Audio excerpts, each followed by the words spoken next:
We're back. Welcome to the chat. Welcome to the chat. It's good to be here.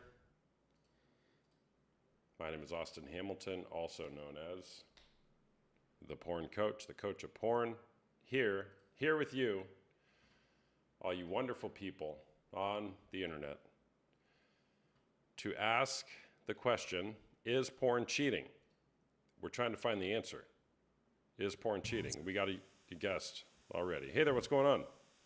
Hey, I don't know if you remember me, but remember my wife came on a couple of weeks ago when I was on here? How could I forget? Is she there again? She is. You want to talk to her? No, I don't. See you later, man. Oh, that guy. That guy. Oh, TikTok. Interface a little different here. TikTok. I like it. I like it. All right. That guy's funny, though, user 453. You're pretty funny. I have to admit. But that was pretty funny what I just did. You have to admit. Come on. New water bottle. Don't worry. I still have the trusty plastic restaurant cup that'll never go away. But I got myself a fancy Owala. Not sponsored. This is not sponsored. I hear these Owalas are all the rage. I bet you have one. I bet you have a Stanley too. Who doesn't? Anybody who's anybody has got a Stanley and an Owala. All right. While I'm on stream here, we're going to put the good old OG Porn Coach hoodie back up on the site for your purchasing pleasure. It was a good one. The OG is coming back. Of course you have a Stanley. Of course you do. Hi again, third time. Hey there, Estelle. How's it going? Good to see you. All right, so here's the quote of the day. You ready? Quote of the day. And this, I'll say this multiple times on this stream. Quote of the day is that there is no such thing as someone who struggles with pornography. However, you struggle with particular kinds of pornography. You are aroused by this type of person doing this particular thing, and you are not aroused by that type of person doing that particular thing. Can you bring some curiosity to why you are aroused by this and not that? Answering these kinds of questions will introduce you to parts of your sexual story that you may not be aware of yet. So, there is no such thing as someone who, quote, struggles with pornography. There is only such a thing as someone who struggles with particular kinds of pornography. And if you're thinking like, oh, that's cap, just think about it. Why are you struggling with that type but not that type? Okay, it's got to be true. It's got to be true.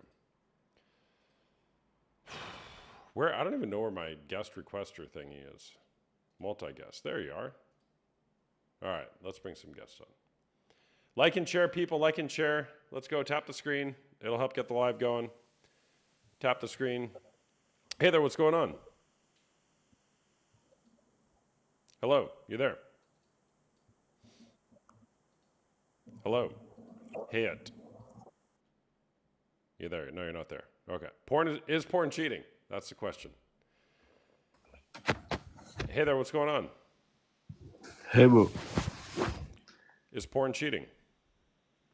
So, let me get it straight. You mean like if I have a relationship and do porn? I want you to make it more clear for me. Yeah, if you're in a relationship with another person, let's say it's a woman, and you're masturbating to pornography, is that cheating?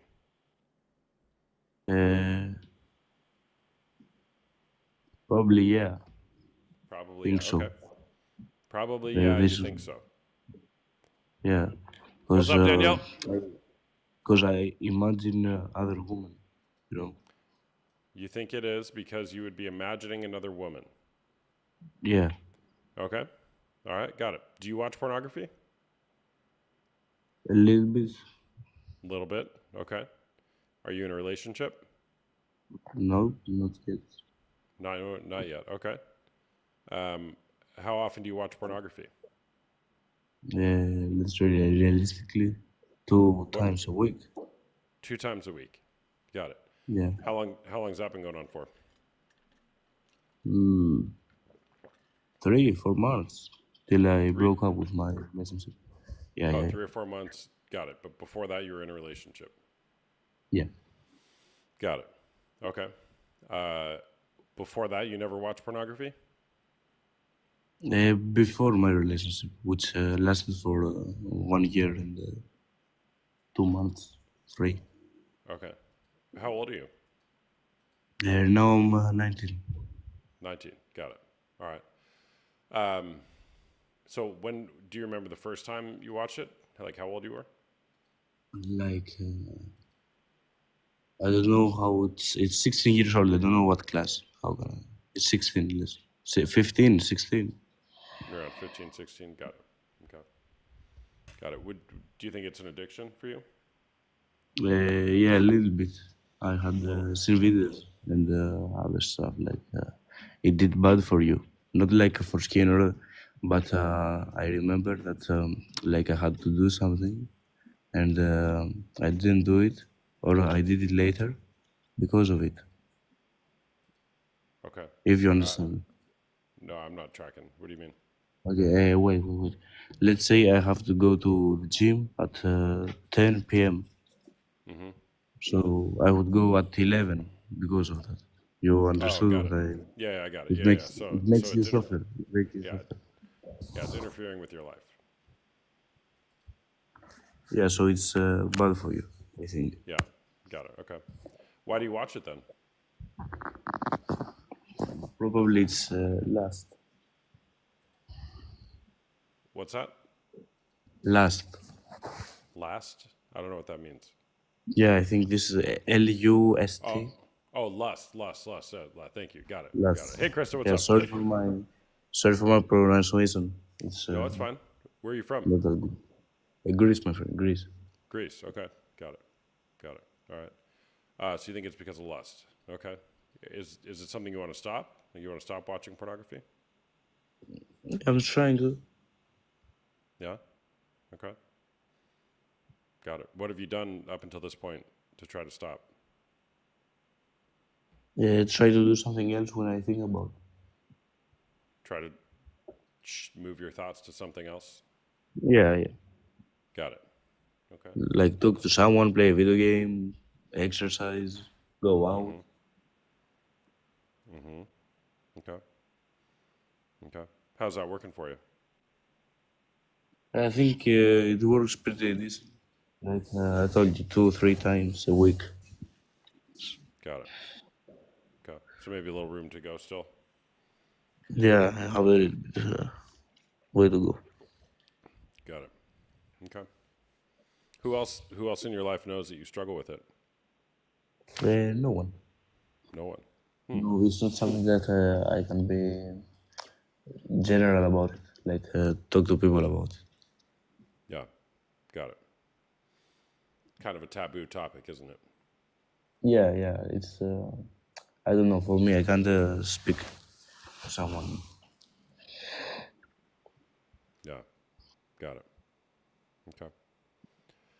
How do you feel talking about it publicly on TikTok? I don't think so that many people are watching, or it's going to have an impact. It's like a conversation between me and you, for me. Yeah, it's like If you it's just me understand and you. what I, yeah. Got So, it. so what's your message? What do you want to?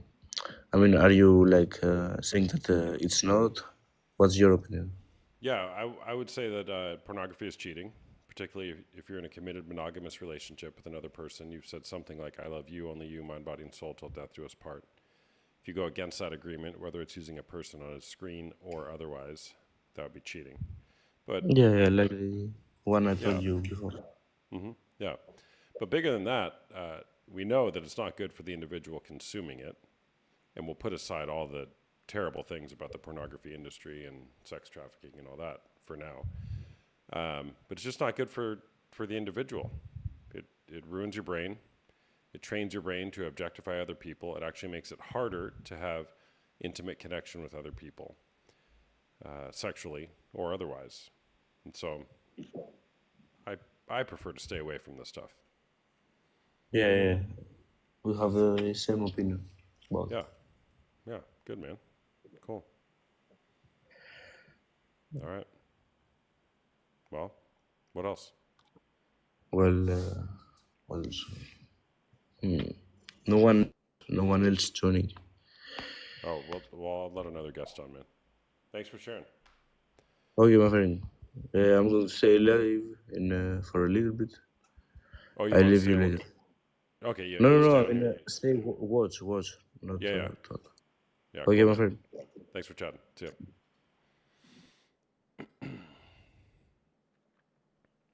Like and share, people. Tap the screen. There we go. 1,000 likes. Let's get that to 10,000, okay? If you don't follow me already, hit the follow button up there if you like my content. Even if you don't like my content, follow me. Come back and argue with the people in the comments sometimes. It's kind of fun sometimes. Hello to all the regulars out there. Who do we have? Krista, Trina, Danielle, I saw you. I don't know if you're still there. Cass, you've been on before, haven't you? I've been on a live, but never like talked to you. Got it. Okay. Well, is porn cheating? I think so. Yeah, it really had an effect. I was unable to stay in my most recent relationship because the person I was with kept lying about it. And doing that, even though I tried to explain the dangers. I mean, I work in healthcare as well. I know that there's some things that psychologists are coming out with as well that you were talking about, not only being harmful to the brain of the person that's consuming it, but also there's been some links to like erectile dysfunction and some other things as well that are coming out with that in the healthcare field. So it does make things very difficult. And I think for a lot of women, it also gives us a lot of like self-esteem issues that we're not even, aware is happening. Some people aren't aware is happening. Men especially don't understand that connection, but a lot of these images are photoshopped or computer generated, and a real person can't even look like that. So you're looking at something that's unattainable. Yeah, for sure. It's not a real life depiction of what sex actually And I is. think, yeah, I think now too, with some of the websites being obviously where people are exchanging money and messages, like that's even blurring the lines more than just like watching a video. That's even a little bit more over stepping a boundary line of a relationship. Yeah, totally.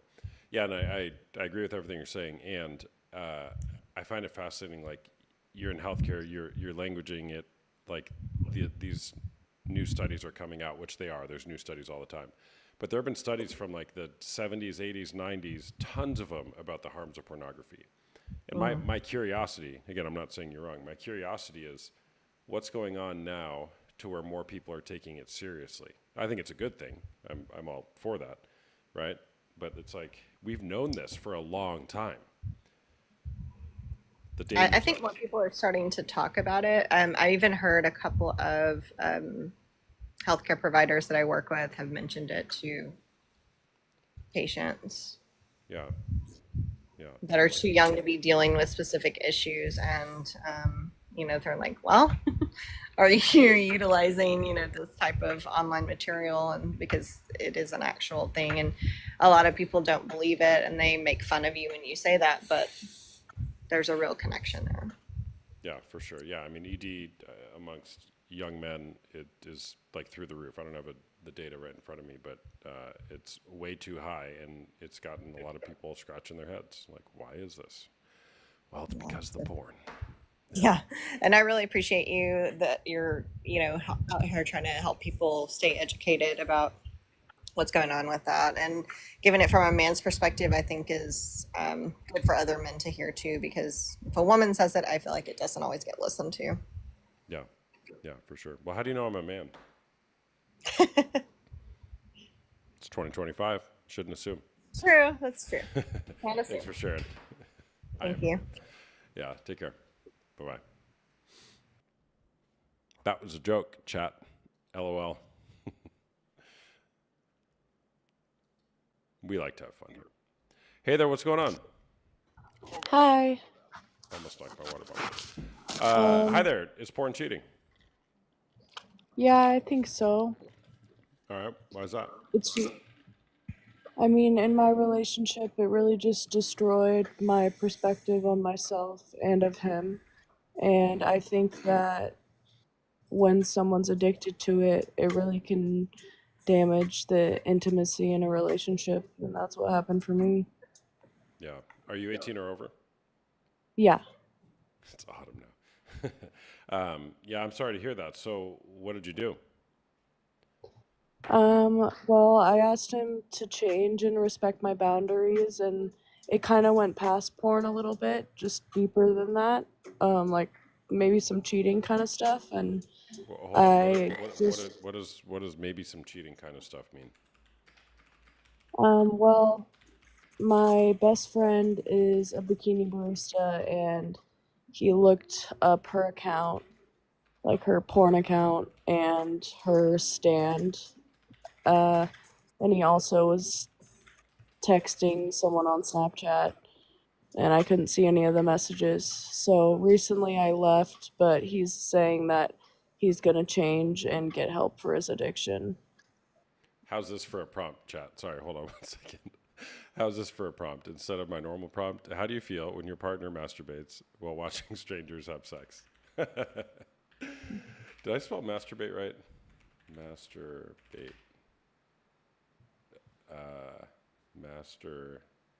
Is Mastub.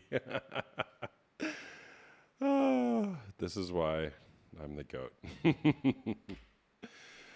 How do you feel when your partner masturbates while watching strangers have sex? It's not correct. It's Mastub. Which is it? Masturbate or masturbate? The correct spelling? Yeah, it's you. It's a U. Okay. All right. So sorry. What did you do again? I stepped away from the relationship, and I'm hoping that he can get help for his addiction, but he also didn't change when we were in the relationship, so I don't really have much hope, you know?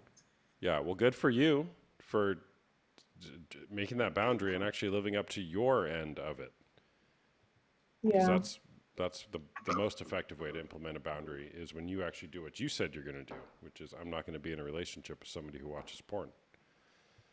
It's a Yeah, great for job. sure. Yeah. Thank you. Yeah. And what if he never changes? Then I'll leave him in my past, but I mean, I've already given him chances, so it's just a matter of seeing if his words actually live up to the actions he's going to show me. Yeah. Good for you. Good for you. W's in the chat for her. Let's go. Boundaries, people. Boundaries. Way to go. What else do you want to share? I don't know. I mean, I was feeling really confused about the whole situation, but everybody's telling me that I deserve more and I deserve more respect than that because there is men out there and partners that will respect my boundaries and not manipulate me into staying with them by Totally. saying that they're going to change. Yeah. Yeah. Believe behavior, not words.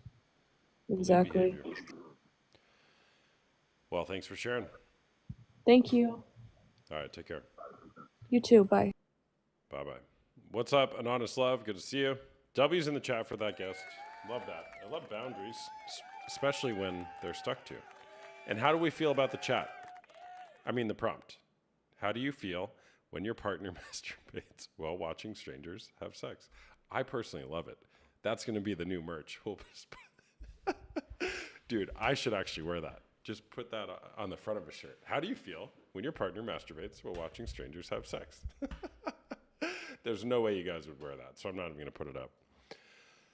I was going to do the plain old porn coach hoodie while I'm on here, but it's too distracting. He'd rather have his phone than real live me. Yeah, sorry. Hey there, what's going on? Yo. Yo, is porn, how do you feel when your partner masturbates while watching strangers have sex? Oh, you're not there. Does it have to be strangers? I don't know. My boyfriend has been 3 months clean. I'm so proud of him, praying for him. Way to go, Beachflower 92's boyfriend. Love that.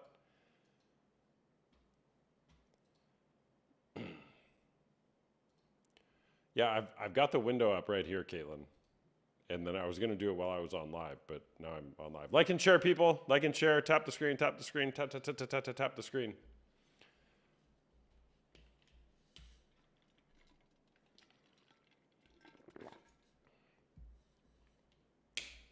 I will let you know.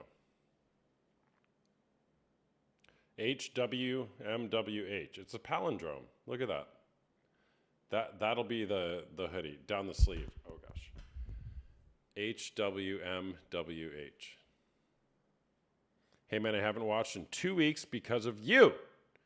Way to go, Nolan. Let's go. W's in the chat for Nolan. W's in the chat. Nolan, here's the thing, man. I love it. You're off to a great start, but do not overlook the fact that you must be in community, my friend. A young man like you, great, 2 weeks, good job. That's going to turn into 4 weeks. You got to get into community. You got to tell people. You got to start talking about this, and you got to start reading and educating yourself on the topic. Okay? This is the quote of the chat. I said it earlier. This comes from Unwanted.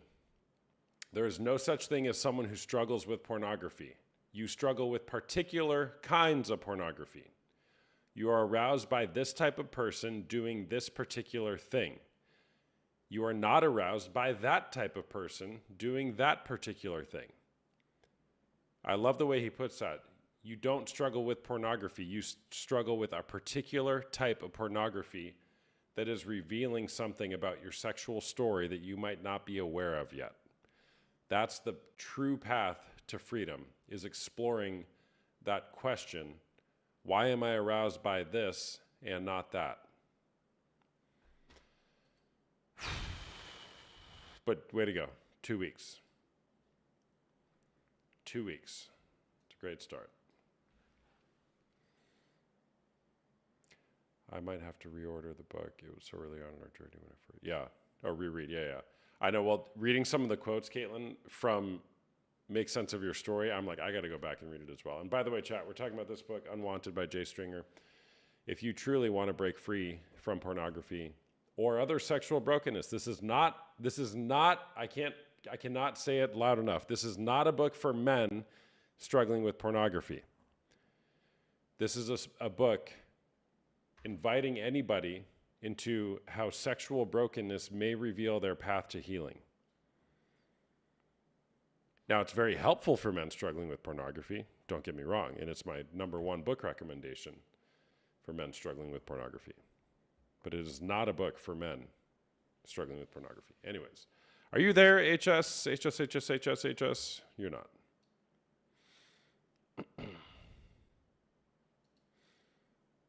I would like to come on as a guest. Well, you were next. Here you are. Hey there, what's going on?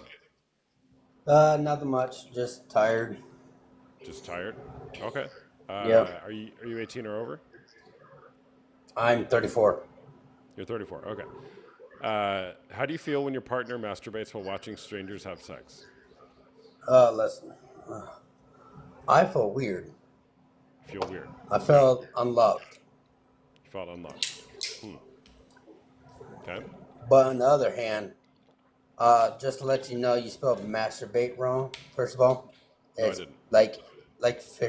I think you did. I thought it was BAITS.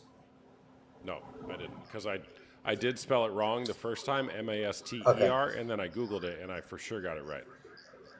It's kind of weird. Bates is like English words weird. Anyways, I will feel weird, but I have an addiction of porn, so You have an addiction. And it- Okay. yes, and it ruins my faith with God and my relationship with other people. Your addiction to pornography ruins your faith with God and your relationship with other people. Yes. Okay, interesting.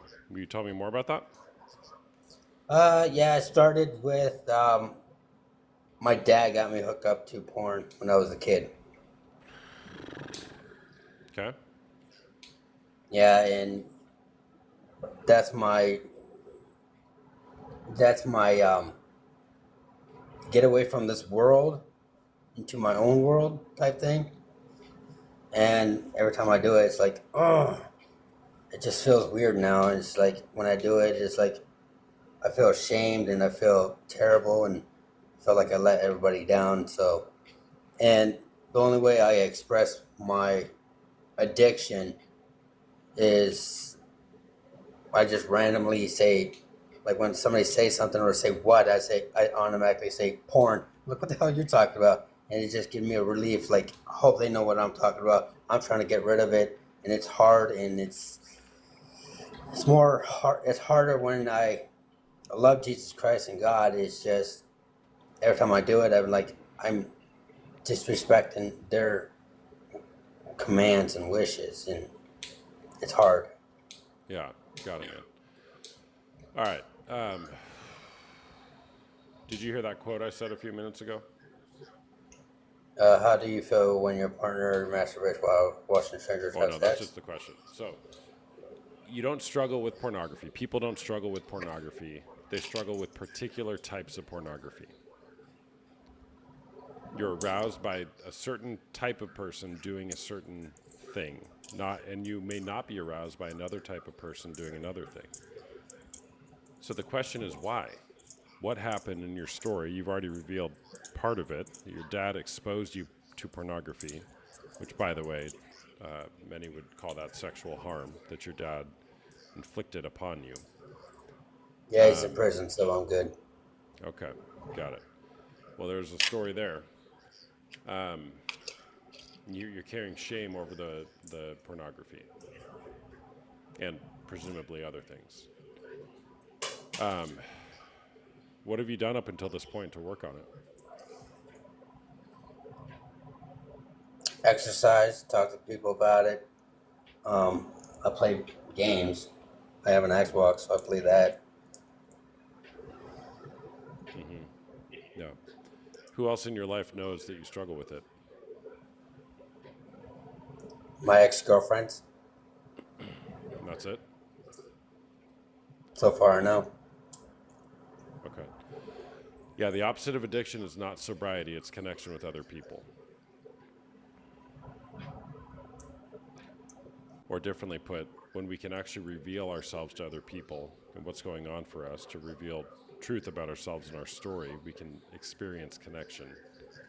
And then, oftentimes, not always, but the addictive behaviors tend to go away. Have you done therapy or anything like that? No, Okay. Okay. What do you want it to be different in your life?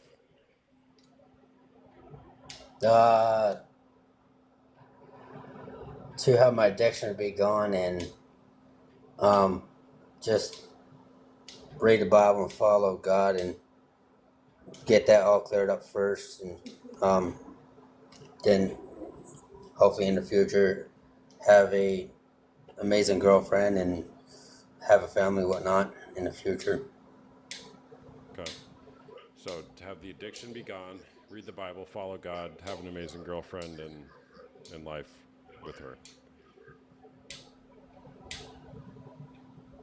What's that noise in the background? Oh, that's my knife. Oh, okay.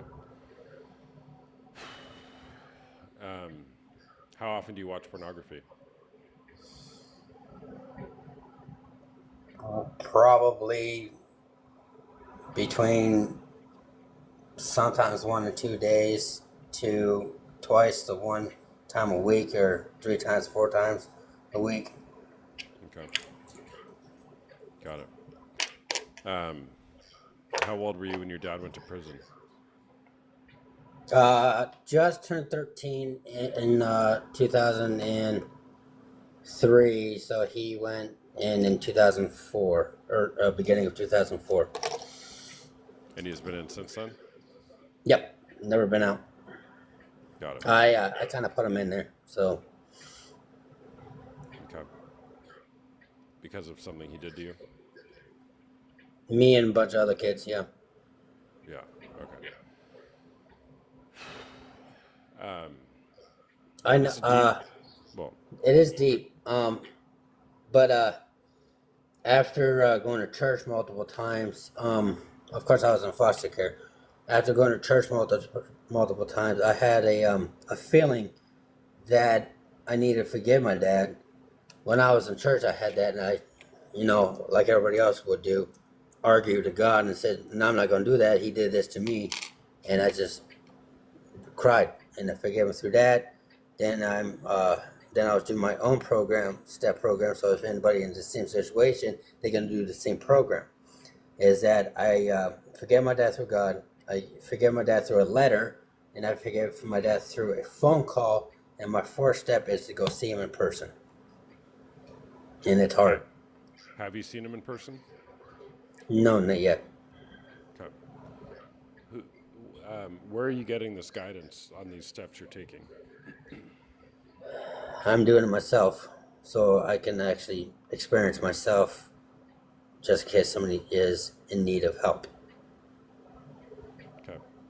In your teenage years, were you ever, you're in the foster care system. Where's your mom? Or where was she? She is in. Well, she's in the same town my dad's in. So, but my mom and my dad split up when I was 8 years old, I think, 7 or 8, and I lived with my dad with his girlfriend out middle of nowhere in the wood in the farmland, and I lived with them, my dad and his girlfriend and her kids live with them. So yeah, Okay. and my mom stayed back in the my old hometown. Yeah. When you were in foster care and all that, did you ever do like group programs or intensives or anything like that? When I first went into foster care, I don't know where you're from, but here at CYS, there might be CPS. I don't know how that works out. Here, yeah. CYS is same thing. Your guys is Children Protective Service. Ours is Children Youth Service. Same thing. But when I first went into foster care, actually, when they first took me, my sister, my stepsister, they found a place to have them stay at midnight. They didn't find me a place to stay till 3 o'clock in the morning, and I was in 7th grade. But after that, they took me to a psych ward in Clarion, PA, because they didn't know what medication they needed to be on. I'll tell you a little story before that. I never cried when they took me. Never did.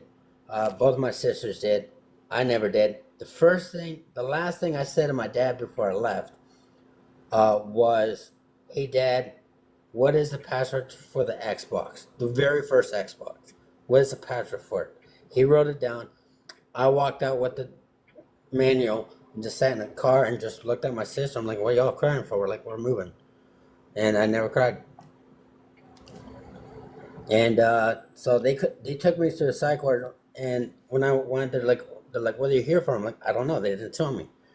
And they just gave me a random medication for no apparent reason. Then I went to the psych ward the second time. That was again in 7th grade, but that's when I went back to the school, and I didn't want to do work, and I just want to kill myself because I was never around my dad again, and I thought it was my fault. Yeah. Then after the psych ward, I went to a different foster home, and that was a farm I lived on. It was a dairy farm, and I've been with them since I was 14 years old. Okay. Oh man, well, there's a lot to unpack in your story. There it is. Yeah. Are you open to a recommendation? Sure. I am. Yeah, just consider getting some professional help. Even if the state provides resources, whether that be some type of social worker or therapist or mental health professional. I mean, you got a lot to unpack, and you're trying to do the steps that will bring some healing and forgiveness. However, sometimes people put the cart before the horse with forgiveness. Meaning, have you, what I'm curious about is, have you really sat in your story, in the pain of your story with other people, and let that play out in your heart as an act of forgiveness, right? But sometimes people are, we're just so focused on I have to forgive, and that's really like a defense strategy for not acknowledging the pain that's going on. So just consider that maybe. Thanks. Yeah. Thanks for sharing, man. I know the whole time I've been in foster care, I've had been to counseling, and there's a best counselor I ever known. I prefer people that needs counseling. I prefer him. The guy's named Larry Dixon, and he is amazing. Good. I think he's amazing. He helped me through a lot, and yeah, we had our ups and downs, and but yeah, we had a lot. And my foster dad, I consider him as my what do I say, father figure, Yeah. because he was always there, and even though we had our ups and downs, whatnot, like any family does. And he took me to races. He trusted me milking cows by myself, and yeah, there was a lot. Yeah. And but yeah, All right, man. Well, thanks for sharing. thank you for listening.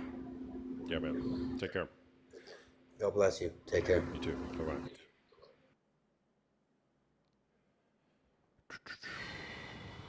True, you want to come on and defend your addiction some more? What's up, man? Hey, what's new? How's life? Life's good, man. How about you? Oh, it's good. Up here in Canada, Toronto, it's basically turned into a desert. It is so hot up here. It's insane. Oh, really? Where do you live? Toronto. Oh, sorry, you just said that. Yeah. Well, I live in an actual desert, and it's really hot here too. So I'm with you on that. I can only imagine. I just want to touch on that last guy. I hope you're listening, but Bro, it was 79 degrees in Toronto today. well, okay, yeah, up here that's hot. 79 is hot? Well, It was you gotta 113 remember, here. It was 113 here yesterday. you gotta remember in Canada we can't take we can't take heat. Period. So You have if a I went heat to where warning. you are, There's a heat I'd warning. It's going to be 79 tomorrow, and there's a heat warning in yeah, Canada. that's Canada. That's Oh my gosh. we don't need much for heat warnings. 79. Yeah, so basically, if I went to where you are, I'd probably just die. Yeah. All right. So what wisdom are you going to impart on us tonight? I don't know. I just wanted to touch on that last guy that was talking. He's got a lot of childhood problems by the sounds of it. And I just want We're to not let here him to know. talk about him. Oh, Talk about okay. you. All right. Yeah. Talk about me. Yeah. All right. Well, I guess the only thing I can really bring up that I want to shed some light on and get your input on is, so my girlfriend likes to watch more than me. I would say it's becoming a thing where she's watching more than me, and it's not. I'm fine with it either way, but it's like it's weird. I'm kind of getting bored of it, if that makes any sense. Kind of just she'll put it on and stuff, and she'll be like, "Oh my god, check that out, see what they're doing and stuff," and I'll be like, "Oh, it's cool," or whatever. But as I'm nearing 40, I feel like I'm getting bored of just watching in general. So I need to find a way to come up with a month free of it, Okay. Yeah. Well, so you're sick of the Snickers bars. Maybe it's time to figure out how to eat a strawberry. Maybe I don't want either. Maybe I want a Wonder Bar. No, man. I mean, look, what I'm hearing, and just because I know a little bit about you, is you're like, I'm sick of the fake synthetic intimacy. I kind of want real intimacy. So I mean, the path is clear in my opinion. You're not going to out-sex this one, meaning like, oh, if only we can figure out an agreement on porn or the right type of sex act. That's not what it's about. You're playing the wrong game if those are the questions you're asking, in my opinion. I'm only talking to you like this because I know you. You got that? Yeah, for sure. Yeah. So I think that's what you're up against. You're like, yeah, this whole porn and fake intimacy thing, it's kind of run its course. It's getting boring. I mean, it's more or less like I could see maybe like 2-3 months down the line, we could end up watching it together and kind of return to it kind of being spicy or new, But like this month, it's just been kind of like, I don't know, just want to more or less like gallivant into things where it can be more like natural.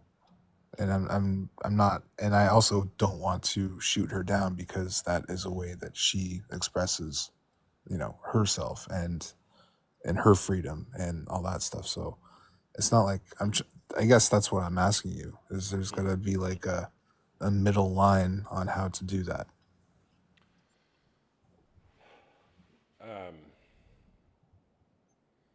Yeah, I don't know if there's a middle line. If what I'm hearing, I don't know that there's a middle line. And the way I would define the middle line is some porn. Like, how do we have some sexual, I'm going to use the word perversion. How do we have some sexual perversion in our sexual relationship? It just doesn't work. Well, I mean, what I'm saying is like she finds things that she likes in those clips or those videos or whatever, and then start watching it and have fun. Whatever, one thing leads to another, and then it Yeah, just I mean, what I would recommend. then Are we're you done. asking me? Are you asking me for advice? Yeah, I want to find out how to word it to say like let's do a whole month without it, You just worded it without as hurting her feelings. well. You can't guarantee that. You're probably going to hurt her feelings. Yeah. If you don't hurt your feelings, you're probably not speaking truthfully enough. Yeah, that's true. Well, I mean, my name is True, so I gotta keep it straight up. I'll read that quote again. You don't struggle with pornography. You struggle with particular kinds of pornography. So there's something meaningful to her about the specific things that she's watching and wanting. And so the question is, can you bring some curiosity as to why you were aroused by this and not that? And what will this introduce to parts of your sexual story that you may not be aware of yet? And one way you can take this is instead of the pornography, it's just, hey, how about instead of watching porn and having that inform our sex life, instead of having other people's sex inform our sex life, what if we just go in the bedroom, no phones, and we just talk to one another about what we like, what we want? And then we try that. And again, by the way, there's books that actually help with this. One of them is called What Turns You On. And you talk about it. And it's actually real because it's you and her having the conversation, not you and her plus a bunch of professionals, so to speak, who are paid or have sold their souls to perverting sexuality. It will not translate into the bedroom in a healthy way. And again, that's what you're up against right now. Well, that's the other thing. It's like, I mean, thanks for that, by the way, like all those suggestions and everything. But it's more or less, so it's been together for 1.5 years now. And like, I can't even imagine going in and just like closing, like no phones, nothing, closing the door and just talking. Cause there's always been like, we're very much the couple that has like a a show on in the back, or porn But or true, whatever. that's the problem, man. It's like you can't even imagine going into the bedroom and closing the door and being with your partner. That's the problem. What I'm hearing, man, I honestly I'm sad for you. Is you're like, I can't even imagine truly being intimate with her. Like, I don't even know how. I mean, Don't I you do see know that? how. It's just what we're it would be it'd be fun to try and do, but it's also like, because it's routine is everything. You get used to certain things and background noise, whatever the case may be, and Totally. so it's not like I'm sensing there's a problem, because there isn't. Like, if Well, like true, I'm a very true. free Uh, person, so if she wants to Why? watch something, she can. Yeah, but I mean, everything about the tone of this, the way you're having this conversation to me, man. What I'm hearing from you is like there's a problem. Clearly, like there's clearly a problem to me. And the only reason I'm pointing that out is because, like, can you just acknowledge that? Like, hey, yeah, there's a problem here. Something in our relationship isn't working. Yeah, but it's that's the thing. It's not destroying it or making it an issue. It's like, it was 3 nights ago, and we were laying there and like fooling around and stuff, and then she's like, "Oh my god, I wonder what like our favorite couple's doing," because she likes to watch amateur stuff, and so do I sometimes. Not lately, but anyway. So she put it on, and I was just like, "Oh my god, they're doing the same fucking thing they did last time or whatever." So it's just kind of like, I was like, "Okay, whatever." And then she's like, "Well, what?" And then, we started talking about it and stuff. And then we started doing stuff on our own. But it's like you were saying, it's not being able to shut the screens off, shut the phones off, and all that stuff. I think that could be the issue, is that I don't think we've connected like that yet. Yeah. How long have you been with her? Year and a half. Yeah. Yeah. So, I mean, can you do that? Could you create a situation where it's like, hey, can we just have it be me and you? Well, I mean, it isn't like, don't we do that when we go to a restaurant and we have a booth together, and there's no phones and we just talk and stuff? Isn't that the same kind of thing? Well, there's something different when you're naked. Unless you go to restaurants naked. I don't know what kind of restaurants you go to. I only go to nudist restaurants. Yeah, I wouldn't expect anything less from you, man. Yeah, No, there that's the honestly tough is. part. It It's might be an so issue with vulnerable. myself, not being Well, able to go into a room and just shut off. 100%, man. You're onto something here. Okay, you're speaking truth right now. There might be an issue with myself, and again, not that there's anything wrong with you. This is a normal conversation. Being sexually intimate with somebody is the most vulnerable thing you can do with another person. And I'm not just talking about banging body parts together. That is not sexual intimacy. That's part of it. But to really expose and reveal yourself and be truly intimate is very difficult. And the pornography, at least from what I'm hearing, in the context of this relationship and in your life, has acted as a crutch to not be truly intimate.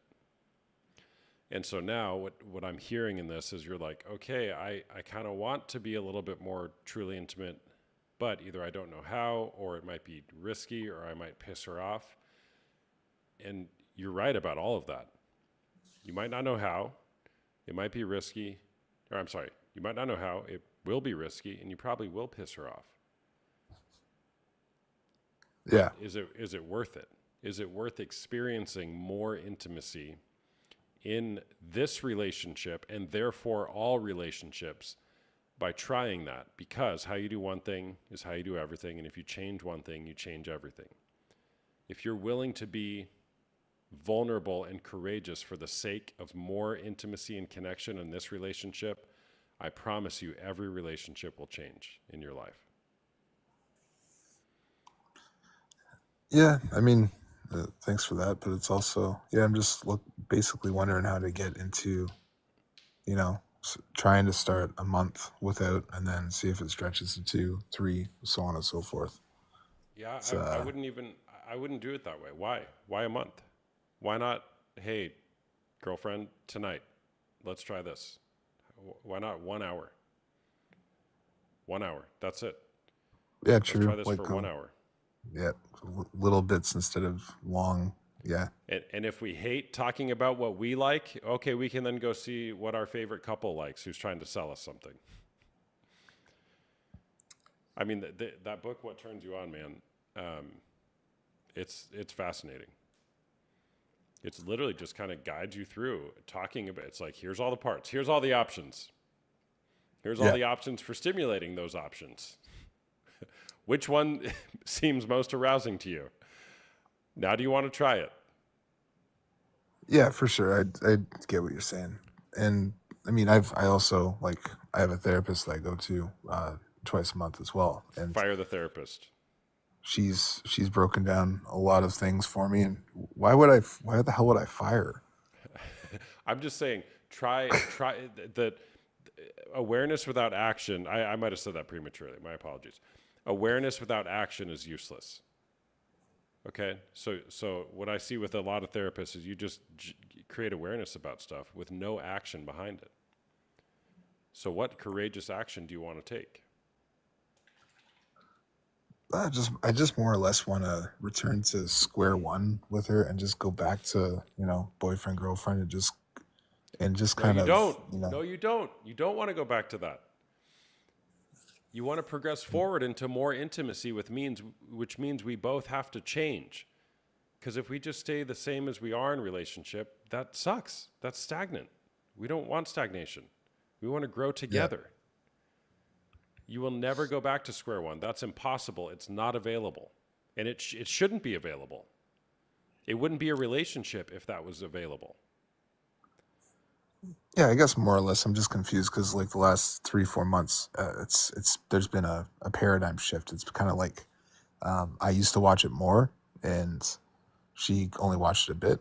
And then it's like lately she's been watching it more and I'm just kind of like, oh yeah, same old stuff. And I'm just kind of growing tired of it because I think there's the whole, she's 30, I'm almost 40 thing too. I think there's an age differential there because I'm just growing tired of a lot of stuff in general, let alone, corn and stuff like that. So, Yeah. Do you have kids? yeah. Yeah, we rarely talked about our kids. I got 2 boys. Okay. Got it. Yeah. Yeah, well, you're asking a lot of the right questions, man. So, yeah, basically I just want to get to the point where I can ask her like, do you see yourself watching this more or because I see myself watching it less and just, having that conversation, but not knowing how to get there, Yeah. Well, how do introducing you that conversation. how do you think you need to open that conversation? I have no idea. Okay. Well, I mean, what biggest if part you of just biggest took a part of guess? growing is realizing you don't know have all the answers. So, Yeah, totally. So what if you just took a guess at how to initiate that conversation? What would you do?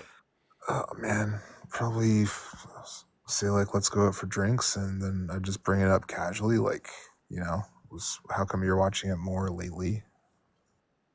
Like, what's going on with you, sort of thing, and just let the conversation unfold from Why there. do you need drinks to do that? Well, I mean, What's up, drinks, Jax? like, Good night, Krista. you know what I mean? Like, go out to a bar, and it doesn't have to be alcoholic. Just, have some apps, some drinks, whatever. Okay. It sounds like you're making it like a big production. Why not just be like, hey, I want to talk to you about something? I guess that's one of my main issues is that I always have to have, is with conversations, there always has to be a background setting sort of thing. I don't know. Maybe I'm more flamboyant than I thought. Well, no. Always got to be there's- a movie or go bowling or whatever. Well, what's the fear there? There's a fear that you're trying to compensate for by creating a scene around how the conversation should look. So the whole ambiance is filling it. It's like giving you courage. So what are you afraid of?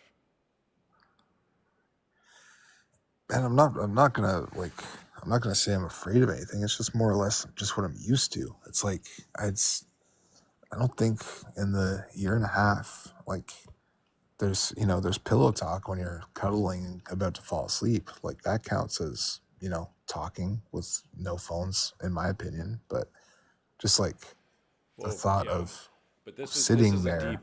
deep conversation. This is not your normal, hey, how was work, or whatever. This is like, hey, we actually got to talk about something serious, because this conversation could end the relationship, Yeah. right? So it's different. Yeah, it's more or less like I have to address the whole, the last month and a bit. I've just had like no interest in it, and her interest is still there with it. Hmm. It's not like it's depression or anything. It's just kind of like, once you've seen, the same movie over and over again, it's like, okay, I've seen the movie. I'm good. Give me something else. Like I want to go golfing or something. Like Hmm. so. Yeah. Just have to address that, I guess, and just see if she's, up for doing, a day, or how you were saying, like go hour by hour, day by day, so on and so forth.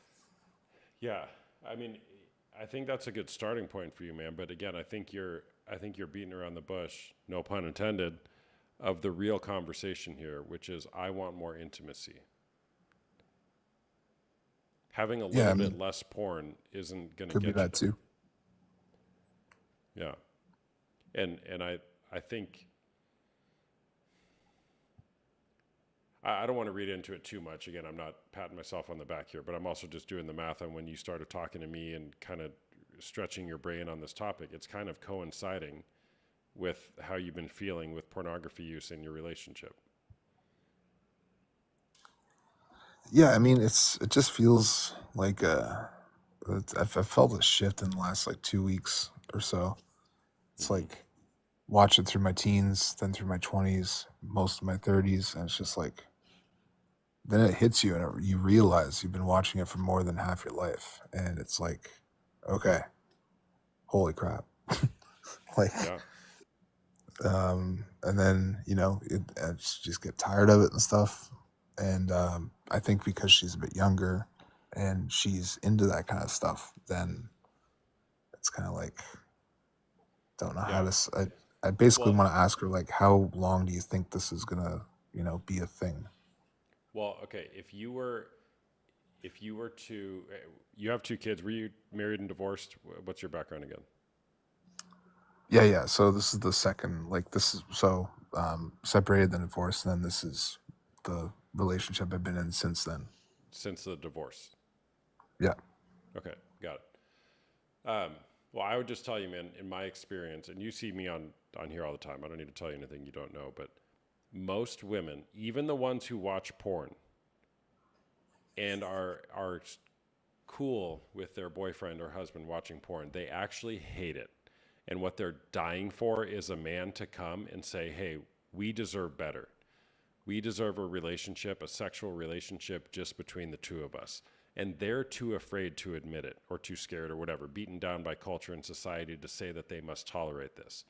They are just waiting for the time that a man comes and says, "Hey, no more porn. This is bad for you. It's bad for me. It's bad for us." So I would push back a little bit, like, "Oh, she likes it. She does it." I doubt it, man. I highly doubt it. Like, statistically, that's probably unlikely. Maybe it's true for her. I don't know. But if it is true for her, then you get to decide, is that the type of relationship you want to be in? Even all the the OnlyFans girls and strippers and prostitutes I have on here, in almost Yeah. every case, they're like, "I don't want to be doing this." Well, I mean, it's not like we're watching OnlyFans or whatever. She watches a specific thing, where it's other amateur couples and stuff like that. So and she's always Yeah. been into it, like before I met her, right? She's just very free spirited, and I'm able to realize that it is just a physical release. It's not like I have to worry about her traveling to whatever state these couples are in and joining them or whatever. Like I can separate that. I'm an elevated mind in that sense where I can do that, where some people can't. So I get that. But I also get the flip side of it where it's like I am, I'm getting older, I'm getting tired of it, and I'm getting, Yeah. I'm getting to that cross. It's like, Why don't you read this book, man? You've heard me talk about it enough.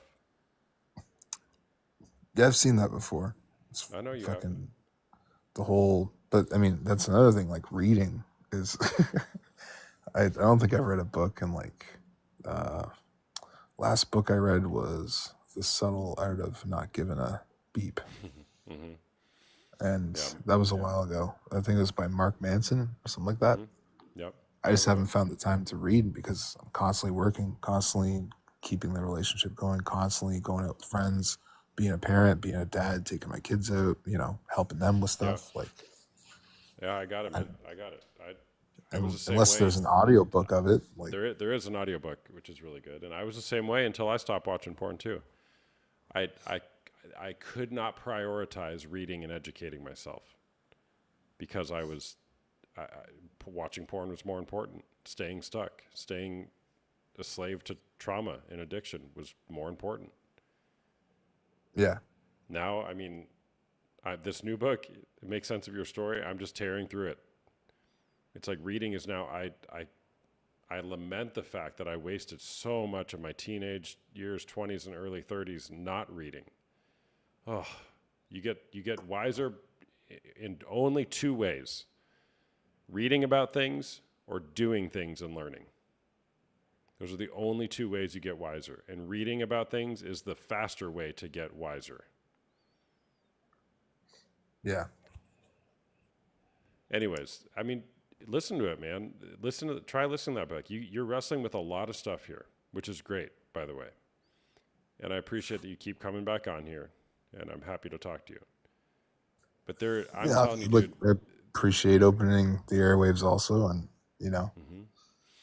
talking it out. It's more or less like I just because when that's the other side of the coin is we have watched stuff together and we have had a lot of fun from watching that stuff together. So there's always that in the back of my mind too, saying like, oh, well, this is something that you've done before, and it's like you've had lots of fun and it's made lots of moments together with her and stuff, and then once the screen's off, then I shut it off in my mind too. Like it's I'm different in that sense, but I'm just saying lately, the last 2-3 weeks, it's kind of been like it's been getting really, really dull. Like, Mm-hmm. Well, yeah, you're sick of it. You're sick of it. I get it. You're on the precipice of a change process. You are going through a change process. Now, where some does that sort, lead yeah. you? Yeah, where does that lead you? I don't know. If you courageously tackle these questions in your life, it might mean the end of this relationship. It Yeah, might that's mean true. it might mean that you never go back to porn. Or it might mean you double down on where you're at and you're like, you know what? Let's just keep the porn. Let's keep the Snickers bars. You might just be like, screw it. That's the better path. But it's worth asking those questions. And I'm telling you, man, Well, I mean, strawberry intimacy is so much better. It's so much just better. sticking with the fruits. Sticking with the fruits. Yeah, Because then it's not like, oh, I have to be satisfied right now. It's no, I have a connection with another person and we have an intimate connection. yeah, I get that. And there's also the whole like the physical thing too. Like it's always been a physical release for me. And I remember like it was about this time 2 weeks ago, and I think we were watching like we got to like 3 different videos or whatever, and like nothing was happening down there at all. Like for the first time in a long time, I was just like, it's not doing anything. Like Yeah. it's not. And I just remember I remember that feeling, and she's like, oh my God, that's weird. Like you normally get, and we started talking about it and stuff, and we started doing stuff on our own and whatever, and that ended up working because obviously that's body to body right then and there, so it's different. But I haven't felt that in a long time where I'm just like meh, Yeah, I mean, it could be porn-induced erectile dysfunction. It jacks you up, man. It really does. I gotta go to the bathroom. Hold on. Yeah. Yeah, that's true. The one saying that desensitized to it, I might have become finally at almost 40 years old.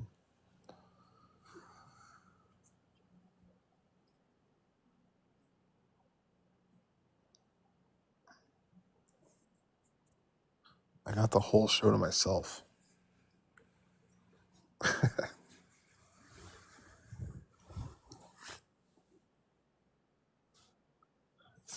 Do I feel relief? I don't know, like relief talking about this right now, I guess, yeah.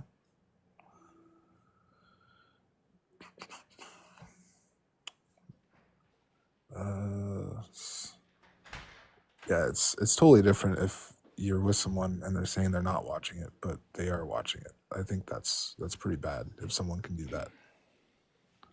All right, so if I was coaching you, here's what I would invite you to do.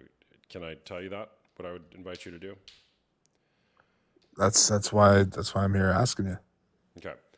I would have you write down on a piece of paper with a pen, not type it, not put it in your phone. Write down what you're wanting to say to her.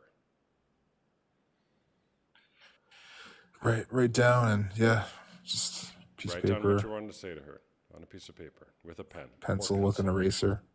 Or a pencil with an eraser. And just write down what you're wanting to say to her and why that's important to you. Yeah, I guess I just don't know how to format it, but I'll find a way. I'll find a way to do it. Your body will do what it needs to do. Yeah. Like it's a common objection when we do what we call story work or journaling, narrative therapy. It's like, I don't know what to write. I don't know where to start. It's like, just write, just start. You'll know what to do, and it'll flow out. Then what I would say is take that, just marinate in it for a day or so.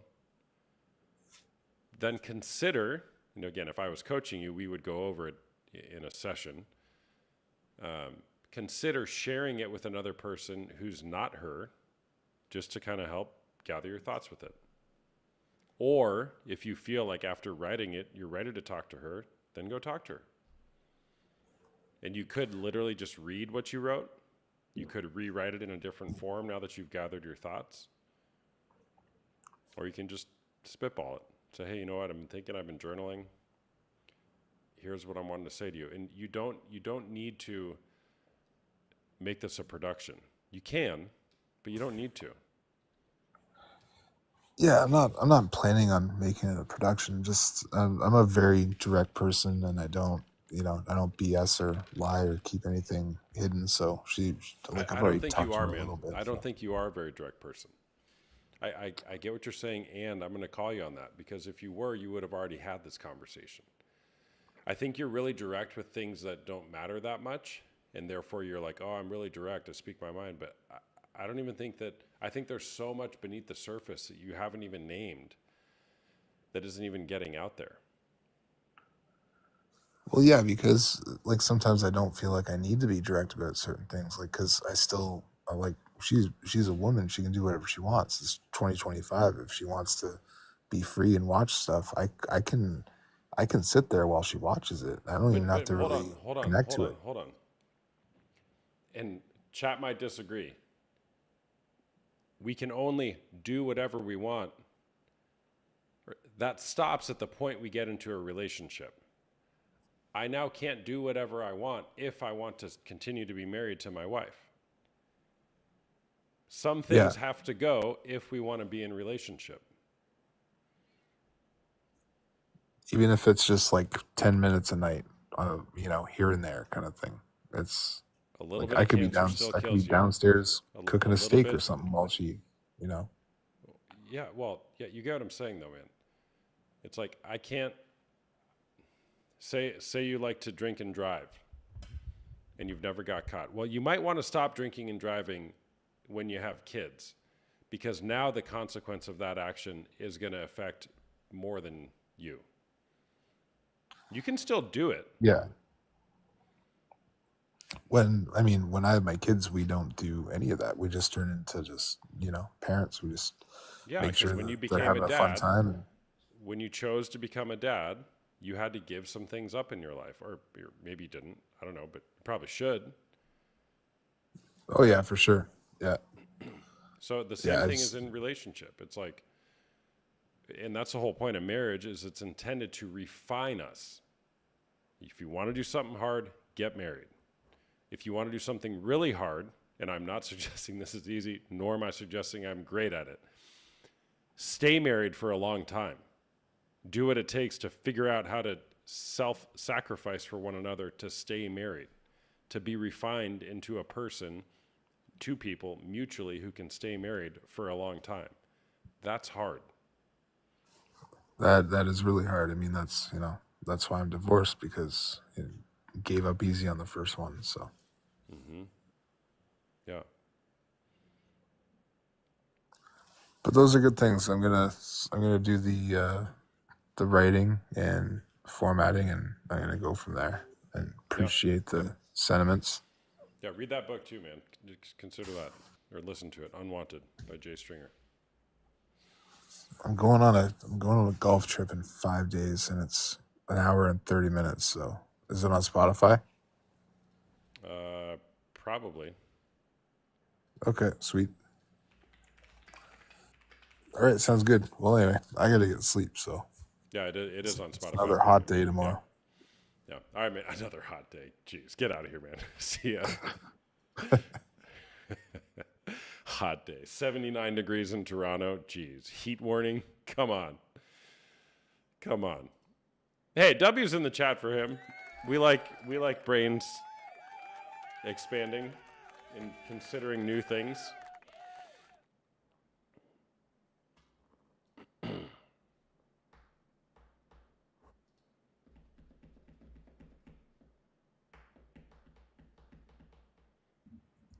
Hey there, what's going on? Hello. Hello. If you're wondering what some of my one-on-one coaching conversations look, that loosely represents what happens in a one-on-one conversation. So thanks for that, True. What are you wanting to do? Why are you not doing it? What's going to be required to get you there? It's that simple.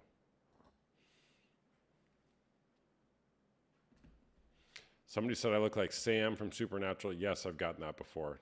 I think that guy's a little funny looking. So I guess I think I'm a little funny looking. His eyes are so far apart from each other. Are my eyes that far apart? All right, we're going back to the old prompt. Where am I from? I'm from Arizona, where we actually have excessively hot weather. Hey there, what's going on? Jules, you there? Hello.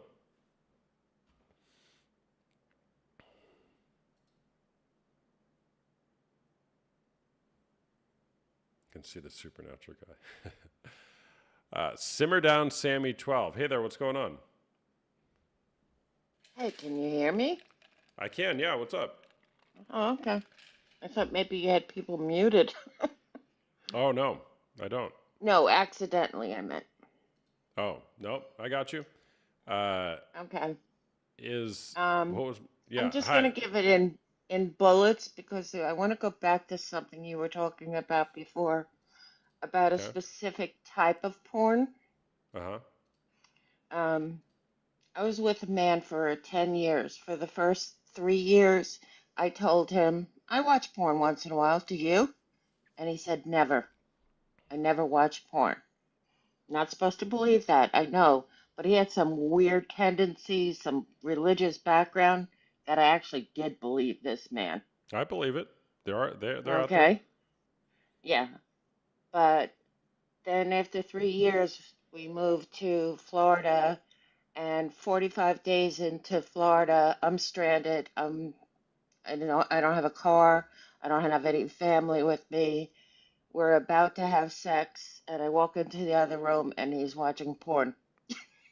He was lying. He was capping. He was capping, wasn't he? I'm sorry. That sucks. No, it's the worst part of it, the beginning part of it was I was asking you. So Yeah. you've been lying for 3 whole years. Yeah, you were watching it. He was lying about it, and then you caught him watching it. Yeah, before WTF? sex. Yeah. Are you Before still with him? sex. And we're in our 60s. No. No. Okay. What was his name? But Scott. WTF, Scott? Why lie? Why lie? You're 60 years old. You should know lying never works. Lying never works. Scott? So for the next 5 years, when I would catch him in a way that he wanted me to catch him, like we had separate bedrooms, only because I like to sleep at night, not because I don't like sex. Okay? Did he snore like a He bear? would he would have the lights on, the bedroom door open, like just walking down to do a load of laundry, I could catch him. Wanted to be caught. His specific type was looking up actresses, what they look like nude at 25 years old. Yeah, I hear that from a lot of men in their Very 60s and 70s. specific. Yeah. Well, no, I mean, I don't know why. I mean, there's probably a reason, but a lot of people in there that I work with that are older, they do that. I thought you were going to say he was looking up people who are masturbating in their bedroom with the door open where their wife is walking down the hall with the laundry and catching him. I thought you were going to say that's the type of porn he liked.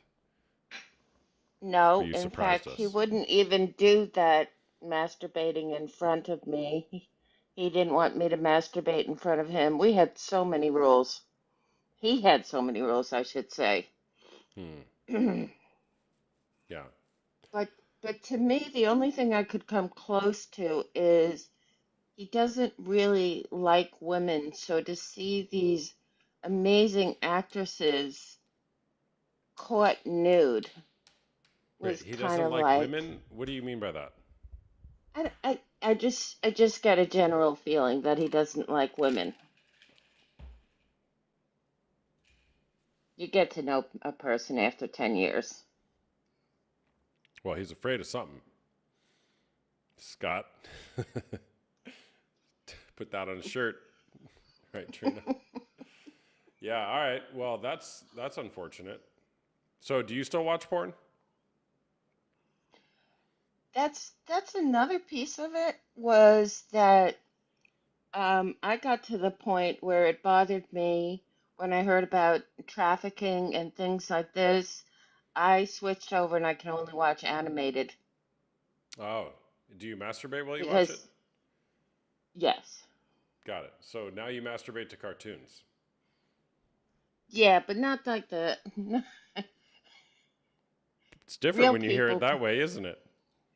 No, because there's all sorts of animated. They have like, what is it? The Griffins? They have fluffy animals. No, I just like human beings that are animated. That way I know that no woman is being trafficked into doing these things. So you masturbate to cartoons. Yeah. What's your name? Sammy. WTF, Sammy?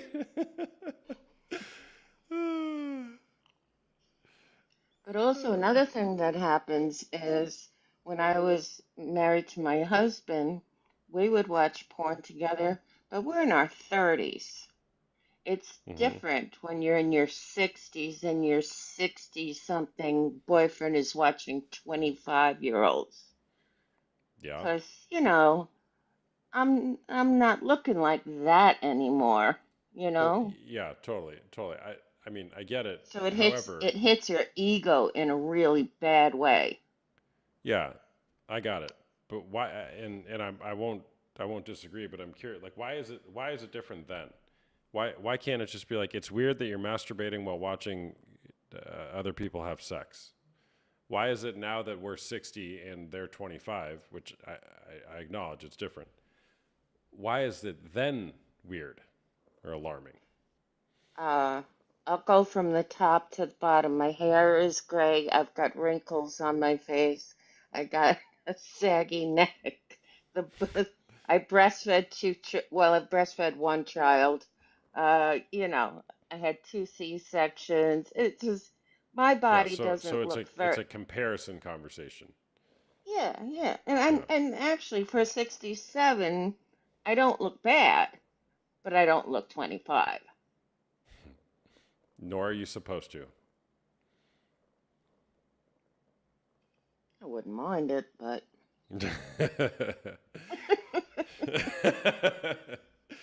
Oh. no, I've always been very athletic. I love dancing, things like that. But Somebody asked me the other day. I think it was my wife. Like because I'm always listening intently, I tend to do this, and I have like a butt crack on my forehead. You see that? yeah, I see the butt crack. My wife was like, or maybe it was one of her friends. They're like, are you gonna get, what is it called when you like freeze your face? Botox. Botox. Like, are you gonna get Botox? I'm like, no. There's all these women. They look like their faces are freeze dried and they got duck lips. I'm like, why would anybody want to look like? Oh shoot! Realized I might have just offended half the chat. I'm sorry. Botox is amazing. I'm gonna do it. No, but it's like we're supposed to age. We're not supposed to look 25 forever. Right. I read another article, and I'm 40. I just turned 40, and there's like an accelerated aging process that happens at 44. It's like give or take 44, and another one at like 60 to 63. Those are two periods in life when aging is just rapid. So you see this 4 years from now, and not that I'm saying I look young or good, but when I'm 44, 45, it's going to be way different. I thought that was fascinating, and that's again the time when a lot of people start doing this stuff. Freeze I dry looked my faces. absolute best at 40. Mm-hmm. Mm-hmm. Absolute best. But I think it was because I was happy. Mm. But no, come 60 is when, yeah, it all started going down. Yeah. Yeah. But to go back to, so I'm stuck in Florida, and he keeps saying he's Bye, going to Kayla. stop doing it, Mm-hmm. and then I'd catch him again. Yeah. And WTF? I promise.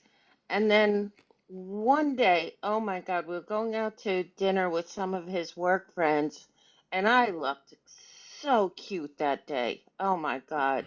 I had lost some weight. I got a cute little pink suede skirt on. My hair came out perfectly. I jumped into his truck, and I was just hooking up um, to listen to music on his phone because we needed his phone for GPS. And that porn The porn was was on. even worse. Mm. This was pie in the face Yeah. kind of stuff. Yeah. So he had escalated. Yeah. And he accidentally played that. No, I was trying to get to the music on Oh, his you were. phone. Oh, I thought it just started playing through there. So you took his phone and saw that. Yeah. Yeah. And Well, then that sucks. I had to sit through an entire business dinner just smiling after. This was like the fourth time me catching him. Mm-hmm. How many more times did it take for you to catch him before you got the point? I just got to the point that I didn't care anymore. Oh. Okay. I just didn't care. Okay. I didn't bother to look at his phone accidentally on purpose. I stayed away from his phone. I said, Mm-hmm. I don't care. I said, it's a you problem, Mm-hmm. Mm-hmm. you And know? how long did you guys stay together? It gets a little complicated after that. Um, I was still legally married. Had to do that for finances. My husband, who I always stayed best friends with, he got sick. I had to come up to New York, and I just stayed here in New York. My Hmm. husband died. Hmm. Sorry to hear that. Yeah, 4 cancers from working at Ground Zero. Oh, dang. That sucks. Yeah, yeah. Hmm. So, but he's still trying to get back with me. He's like, "What if I bought a house next to yours?"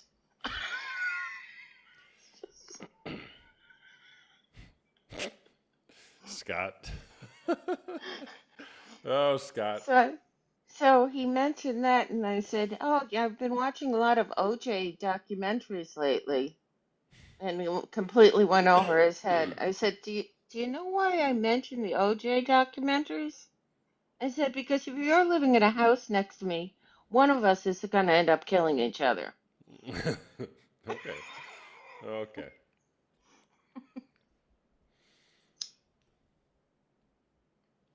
But All right. I've always thought that that kind of porn where you have to hide away in your own bedroom, it's diminishing your sex life. You know, it's cheating. All right. Well, thanks for sharing. What was your name You, again? Sharon? Sally? I know it started with an S. Sammy. Sammy? Thanks for sharing, Sammy. Tell Scott I said hello, okay? You're right.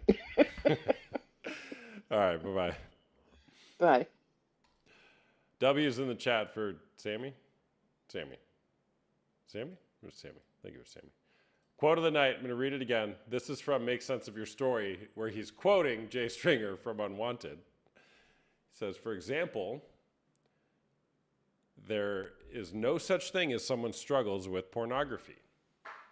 However, you struggle with particular kinds of pornography. You are aroused by this type of person doing this particular thing, and you are not aroused by that type of person doing that particular thing. Can you bring some curiosity to why you are aroused by this and not that? Answering these kinds of questions will introduce you to parts of your sexual story you may not be aware of yet. Such a good quote. Such a good quote. You're not addicted to pornography. You don't struggle with pornography. You struggle with particular kinds of pornography. So why is it that you're watching that thing with that person as opposed to that thing with that person? Same with fantasy. Why that fantasy? Why do you have that fantasy? Explore the fantasy. Explore the meaning beneath the arousal. And that is what will lead you to freedom. And that is also what will draw you in to intimacy, more intimacy.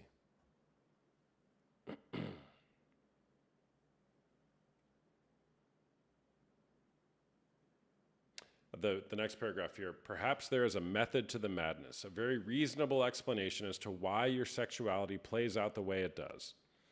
If you are married, you likely fight with your spouse about sex, and or sex seems more complicated than it should be. Been there.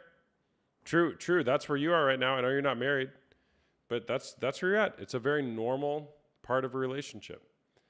What if these fights or complications are best understood as the inevitable conflict between your childhood story and your spouse's childhood story?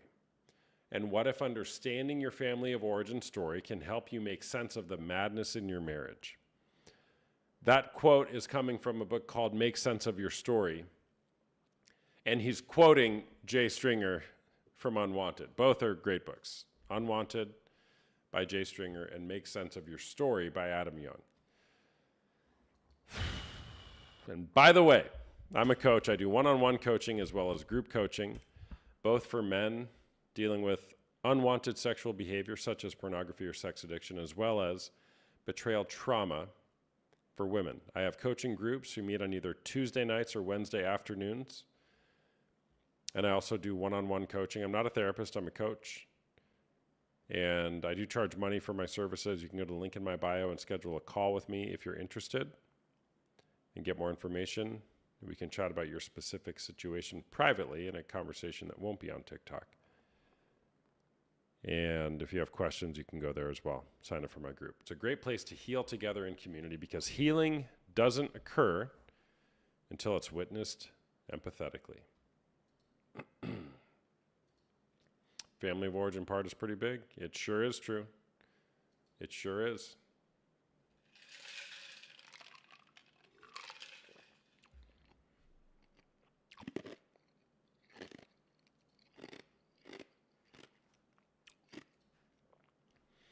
All right, let's get maybe one more.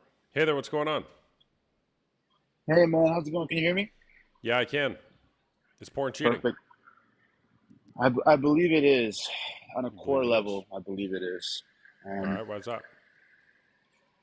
I believe it's cheating because I think that once in your heart and in your mind you've decided that you are looking for lust or some kind of sexual pleasure outside of your partner, I think in your heart you've made the decision that you are cheating somebody else.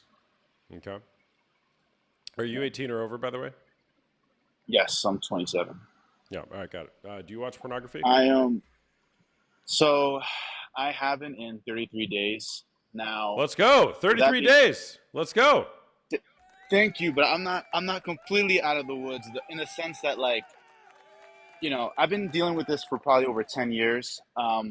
Just to give some context, in middle school, I was always a pretty good kid. I remember the DARE program, stay away from cigarettes, alcohol, stayed away from that stuff. But I never knew at that time that, corn was like problematic, that it caused like problems with the brain, all these issues. I never knew that.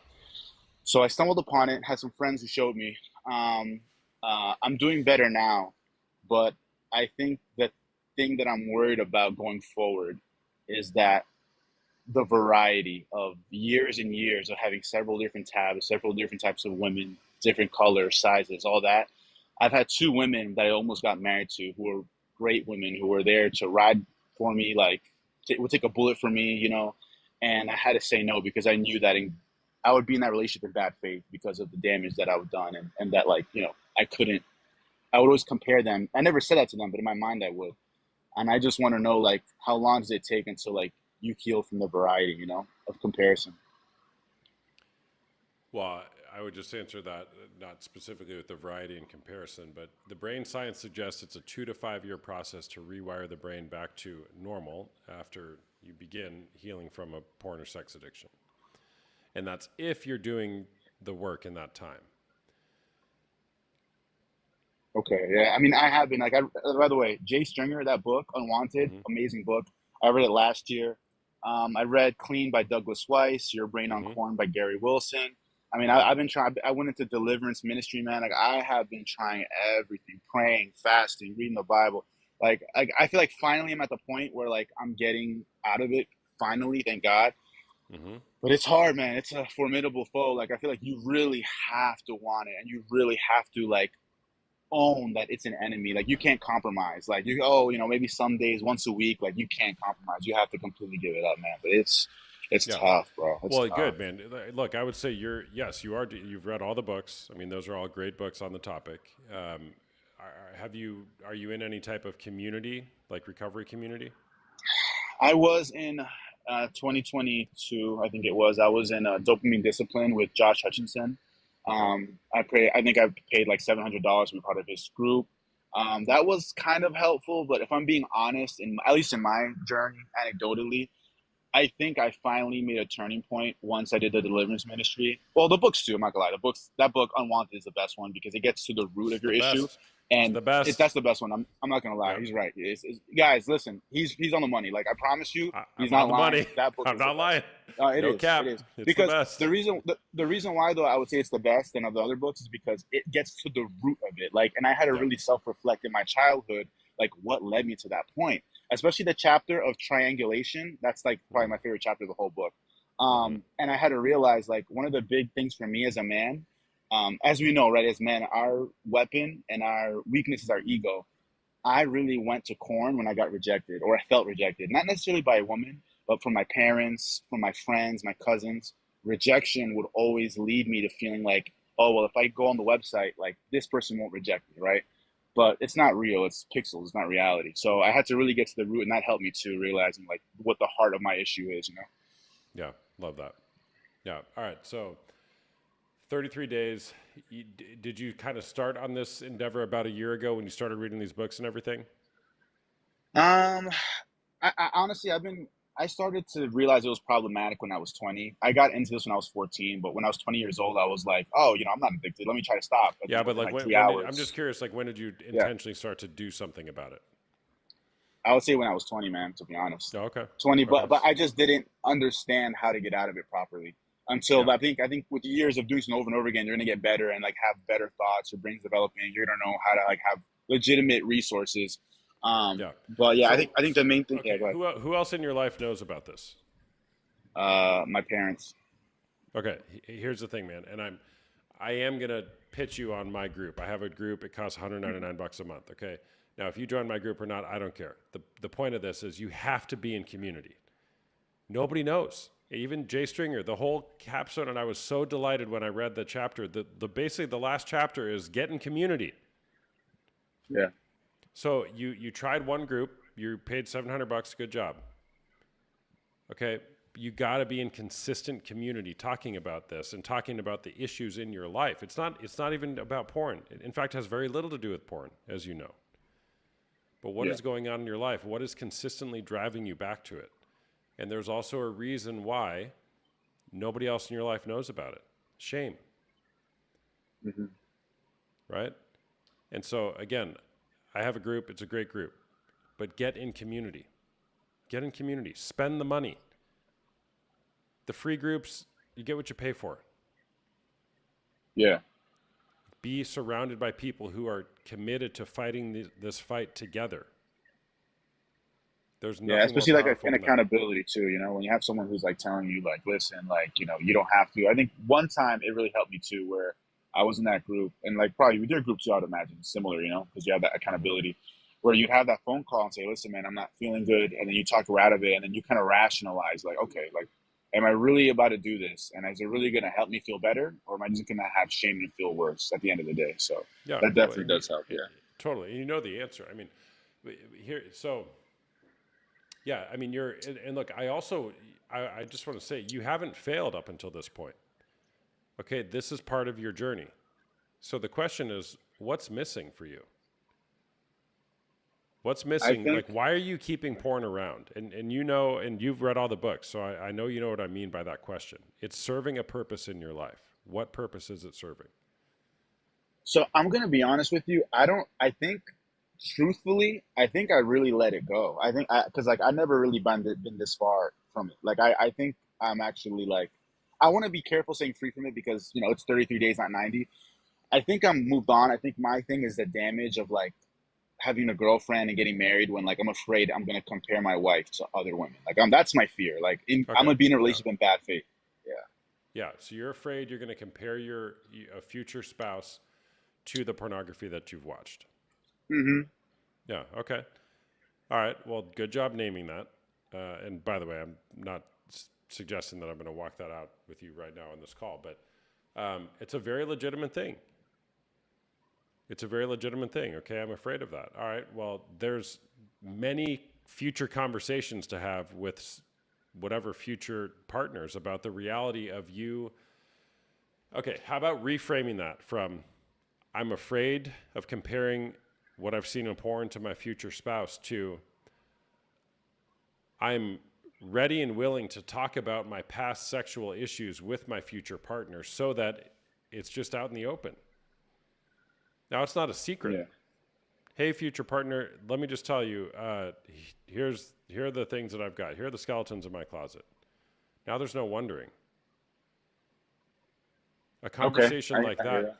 yeah, a conversation like that will change the tone of your sexual relationship, and it's very honest. Have you revealed your sexual past to your previous partners? I have, and that's the thing that's sad is that they were supportive of me. Like they love me so much despite my flaws. They were like, "We'll work through it together." But like, I just felt like I couldn't stand it because I felt like it was in bad faith. And I never cheated. All right, I'm gonna be honest. Well, technically, porn. Yeah, I guess I did cheat. But like, I never cheated in the sense of like actually done anything with anybody else physically, but I'm always looking at other girls and I'm thinking in my head, damn, like I never say anything because I would never disrespect them. And I know women, you know, no woman wants to feel self conscious or be hurt by saying, oh, I'm looking at this girl. So I never say that to protect them. But in my mind, I know I'm a fraud because I'm like, bro, like in my head, I'm thinking of all these other women. So like, I felt like, again, like I'm in bad faith in that relationship. So I had to walk away because I'm in bad faith. Yeah. Well, I think, man, you're using the relationship. It's like, oh, see, this is why I can't or shouldn't be in a relationship or whatever. Fine. But I think it's really, you got to continue exploring those fantasies. You're using the relationship as the reason why not to explore them. But really, it's like, okay, I got to explore, why am I still having these fantasies? Why am I still tempted to go back to this thing or to watch that thing, whatever it is? And until you do that, okay, what you resist persists. DARE didn't work, the Drug Abuse Resistance Education Program. DARE didn't work because what you resist persists. Yeah. So you're just Okay, that makes sense. you're resisting exploring these fantasies. As Jay Stringer puts it, the path to freedom is to explore the fantasies. What are these fantasies telling me? Okay. Can I ask you a question? And this is Mm-hmm. a little, maybe sound a little weird, but like, okay, I'm gonna tell you what the fantasy is, right? I'm gonna be honest. I think my fantasy really is like a threesome. That's like actually my. But then, like, how do you tell your girl that? You know, like, that's great. You know, like I don't know how that's like. Yeah. Well, I would say why. Why is that your fantasy? Write it down, journal it, and then Yeah. bring it to the light in community with somebody else and walk through it. I do that with my clients all the time. What are your fantasies? Okay. All right. So ashamed to bring it to the light. Okay, now you said it. Now let's write it down and explore it. Okay. Because there's a All right, reason man. why you're having that fantasy. All right. But thank you, man. I appreciate your time, man, and I love what you're doing, man. I think you're gonna help a lot of people. So I appreciate you giving the time of day to talk to me. You know. Yeah, man. Thanks for sharing it. If you want to schedule a private call, you can do that. Link in my bio. And also check out my groups. If it's not me, get yourself into community, man. All right. Sounds good, bro. All right. Bye. Take care. Bye. Jay Stringer is the author of a book called Unwanted: How Sexual Brokenness Reveals Our Way to Healing. In my opinion, it's the best book on the topic of how to get free from pornography or other unwanted sexual behaviors. It is not a book written to men to get them free from pornography, though it is the best book on that topic, in my opinion. It is a book on how to explore your sexual brokenness, because we all have it. It's helpful for partners who have been betrayed. It's helpful for partners who are struggling with unwanted sexual behavior.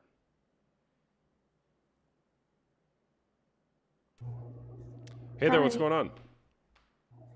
I haven't ever done this before, actually. This is so weird for Okay. me. Are you 18 or over? Yeah, I'm 20. Okay. Is Is porn that cheating? okay? I think it depends on the relationship. It depends on the kind of values you have and you know what you want in a relationship. That's I mean, I think in my relationship personally, I guess I've seen it as cheating, but you know, if a couple has an agreement that, you know, they're both okay with it and it's working for them for some reason, then no. Okay. Got it. Do you watch porn? Oh, not really. No. My husband does. Your husband does. Got it. How do you feel Yeah, I mean, about that? sorry. He he just started going to groups and like meetings, and he got like his first chip, you know. Mm-hmm. So I'm really proud of him for that. It's been like a really hard Good for him. year though. Why has it been a hard year? Um, uh, we got married like a year and a half ago, and then um, he he started watching porn, and it was weird because I think this is kind of different than other people. Like he would tell me every time, and I didn't love it, but I didn't want him to feel controlled by me or anything, and like so I kind of shoved like how I felt away, and he just continued, and I knew he felt bad about it, but I don't know, it just all built up, and then I wasn't doing well mentally. I ended up becoming very depressed, and I went to the hospital 2 times, and not that it was all his fault. I obviously, like, I control my reactions and all that, but there was a lot just, going on overall. But yeah, Hmm. Okay. now I'm in a outpatient program, and I'm actually doing pretty well. Gained some of myself back. Mm-hmm. Good for you. Yeah, thanks. Yeah. Do you guys have kids? No, no. Like I said, I'm 20. We are pretty young. Mm-hmm. But hopefully in the future, if this works out, I'm trying to like be there to support him as best as I could. It's been hard because like we do love each other, but we've had to make certain boundaries. Like now we're sleeping in separate rooms, and I'm just trying to figure out how to like be there for him, but also be there for myself, and that's been kind of hard. Mm-hmm. Yeah. Yeah, for sure. All right, so he's in a recovery program. He's got his first chip. Good for him. Hmm. Yeah. Who are you telling about what's going on for you? I know you said you're doing some sort of program as well, but who do you have supporting you in your life? Yeah, the I have like a caseworker who I talk to about it, and I have a therapist who I've opened up to about it. And they taught me that secrets hold power, and it's so true. Um, when you're holding something big like that back, it really does have some control over you. And since I've been open about it, I've been able to get, so much help. And Mm-hmm. just talking about it has been so helpful. Yeah. Yeah, for sure. Good for you. It's hard to do that. Secrets Yeah, do have yeah. power. Especially like growing up, I just wasn't really, thank God, like I wasn't really involved or knew anyone involved in any sort of addictions. And it was just very new to me, and I didn't really understand what was going on. I was just like a very sheltered child. Like I'm Jewish, and like I grew up in a very religious household, so it's just all very different for me. Mm-hmm. Yeah, it makes sense. Yeah. Yeah.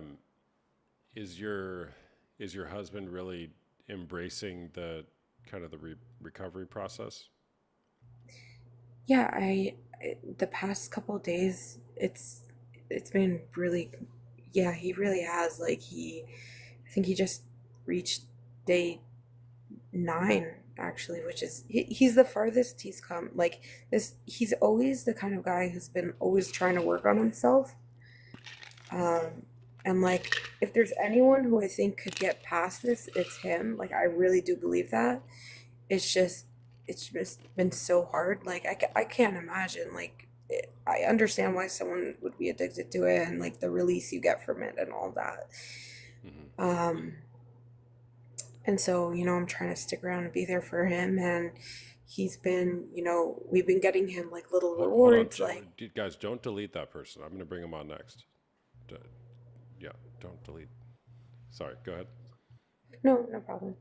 Like today he got himself flowers. It was like part of day 9. It was get yourself flowers, and like a few days ago he got himself a milkshake. Like he's been doing really well, and I'm really proud of him. He has like a coach and a therapist, and yeah, it's good. It's Yeah. pretty good. Okay. Good. Good. Well, thanks for sharing. Yeah, thank you for doing this. I think it's pretty cool. Yeah. All right. Take care.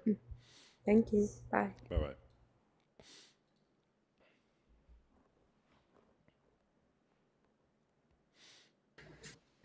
Hey there. What's going on?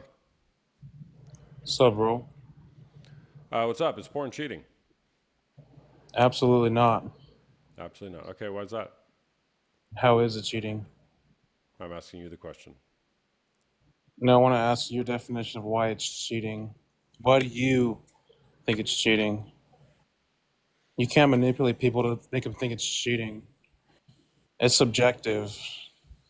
People have different views of life. If they want to sit down and enjoy something with their significant other, that's fine. Are they cheating on each other? No. We live in a day and age where people don't have to be stuck with one another. They can be open minded. You have one life. Why be so secluded? You go to different countries.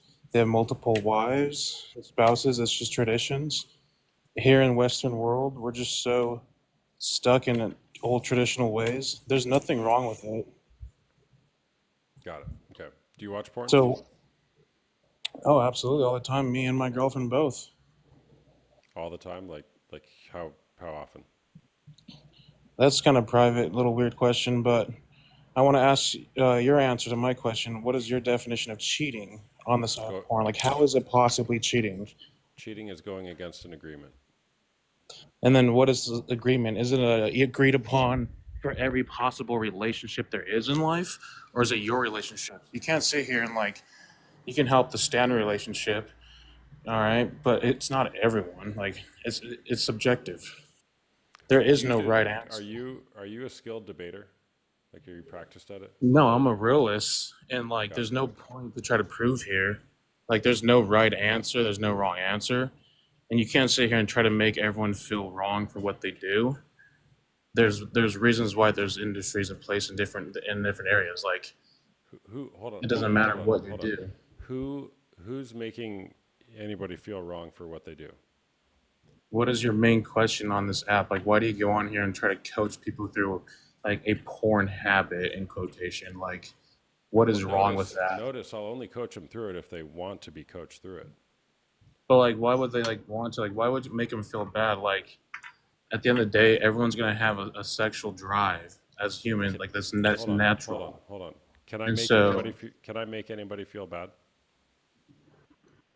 what do you do on here and manipulate people into feeling bad? And you talk them through their problems and trying to like trauma dump, and you're like, you're not a qualified hold on. coach.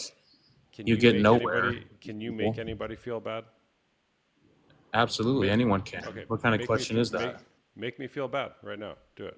What did you do for that last lady? Absolutely nothing. She came on for help, and she just needed I someone to don't know, talk but to. all I know is at the end she thanked me So for instead helping of her. instead of being like, hey, coaching her to help her and her man communicate, you decided to be the individual in place to communicate. It's kind of a misogynistic view, kind of a controlling power move.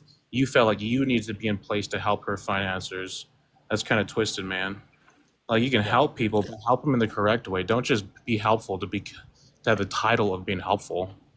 Like, why waste your own time doing that? One, you're already on this app doing that. That's a waste of fucking time. And so if you're gonna be helpful, help them correctly. Get towards a goal, right? The direction is forward, not like right or wrong. That's the issue we have in like Western world. One way's right, one way's wrong. Why not push forward towards the direction of an answer? Got it. This is so helpful, man. Thank you. Can you keep giving me advice on how to do this? Yeah, because you really get nowhere with this. All right, now you give me advice. How convince me? Help me see how porn's cheating, and maybe I'll consider stopping and watch porn with my girlfriend. Why would I do that? You don't want to change your mind. Absolutely not. So, like, what's your goal of changing people's mind? Why do you have to ask, is porn cheating? Like, what's the end goal? To create conversation. Like, how is it possibly cheating? On agreement, right? That's what you said. Is there only one agreement? Well, I would say if you've agreed that it's only going to be a sexual relationship between you and your partner, whether it's on a screen or otherwise, if you go against that agreement, then it's cheating. So if you don't agree to that standard, what we also might call monogamy, if you don't agree to that, then it wouldn't be cheating. So if you agree in your relationship, which you might have, if you agree that you can use other people outside of your partner for sexual purposes, then it wouldn't be cheating. So I wouldn't say you're cheating. So then, like, what's the issue? Just pushing like the monogamy agenda? Like what's like why can't people be open minded? Like what's wrong with like why does it have to be Who such a who bad said area? who said Like why people do, can't be? Hold on. Who said people can't be open-minded? the whole basis of this question is porn cheating, right? How does that imply closed-mindedness? That narrows you directly towards It's like it's being a literally bad. it's literally the most open-minded way to frame a question is pondering, No, it's thinking, not. You narrow the word and then a cheating. subject, The and word then a cheating verb. It's narrows the it towards simplest way to pose a question. the word cheating narrows your point. We're trying to get across towards this porn industry. Cheating is already in a gray area. So now you put it in the word over here with porn. All right, so it's already bad. All right, maybe rework your question to help people have an open mind about porn and if it's good or bad for your relationship, rather than making it look so bad and then make people feel Why does bad. that look bad? Hold on. Why is this so? Why does this question to you look bad or feel bad? Like, what is it It's kind about of your bad for people. Everyone here orientation? watches porn. No, that's I've not true. That's not true. This you seems probably to be watch. so triggering for you. Why is this so triggering for you? You get nowhere with this, and so it's sad to How see long have people. you how long have you watched me? I come across you all the time, and I'm always like your biggest hater. If you have no haters, then I'm fucking dead. All right, so Okay. like I come on here, and I always hear people just trauma dumping, and it gets nowhere. They're just so easy manipulated. Like Hold on, dude. Why are you saying they get nowhere? Because I get thousands of messages and DMs of how helpful this is. So your assertion that people get nowhere is just not true. So but by like the what thing are you is, basing that claim? why make it a bad thing? Why not help them like kind of work with it being in their life? Like it's not a wrong thing. If they want to watch it, that's fine. Do you think it's wrong for you? Absolutely not. Okay, so why are you on here talking to me? Because I think you get nowhere, and you kind of have a very narrow pointed Okay, question here, and it's very great. negative. Well, you can think that. So do you want to add any value to this conversation? Yeah, don't Because you let this haven't dude so far. manipulate me, this porn coach to say he gets nowhere and he has no point of view. He just sits here and listens and says, "Yeah, that sucks. Oh God," and then poor people on here just waste their time. You're already on Got it. this app wasting people's time, so maybe try something better. Got it. Okay, so your recommendation for people who watch me and my content is to not watch it because it's a waste of time. And your advice for me for my career is to stop doing this because you think it's a waste of my Say time as well. career. Is Did you that just say career? yes? You just that's the problem. You're trying to be a porn coach on TikTok and call it a career. I'm not Maybe trying to do anything. This I is my career. really appreciate how much you like want to help, but this is so sad for our society. Like, dude, this is tremendously disappointing for our society that we have people like you in place doing this. Got it. I So truly wish your you the best. I so wish your everyone on assertion, here the best. Um, this is really sad to see yeah, this happening. okay. All right. So your assertion is that Don't it's make people sad feel that there bad are for what they people do. out there standing against the pornography industry and standing for healthier relationships. Say that again. You cut out. Your assertion is that it's bad for society to have people like me standing against the pornography industry and standing for healthier relationships. That's your assertion? Why are you standing against it? Because there are many victims of the pornography industry. That's why I'm standing against it. Well, there's many victims in every industry, right? But we're not talking about those. We're talking about the Why? pornography industry. Why do we pick the pornography industry? We didn't. I did. I Okay, didn't then collude with you to decide my topic. That would have been a very unwise no, decision for I'm, me. I'm actually curious, like, as to what drove you to pick this industry and try to coach through. Like, Because it was why, on my why do heart you to do so. feel like you're the one in place? You're the Messiah to help us get through this. I don't think that. Why do you keep saying things that that are wild and have never been stated?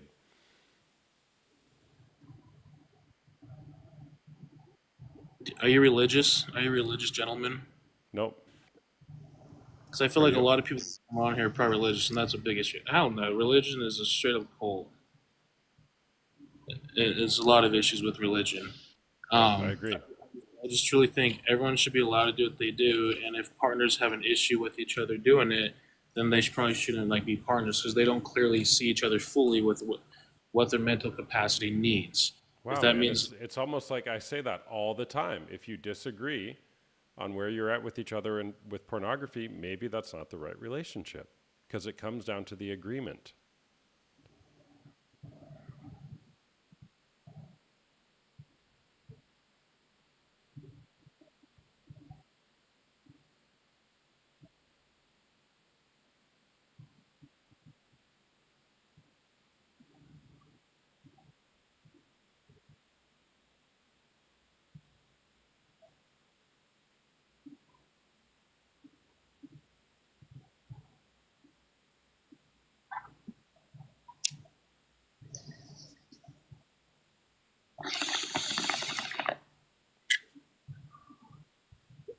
sorry, I just had to face this bull.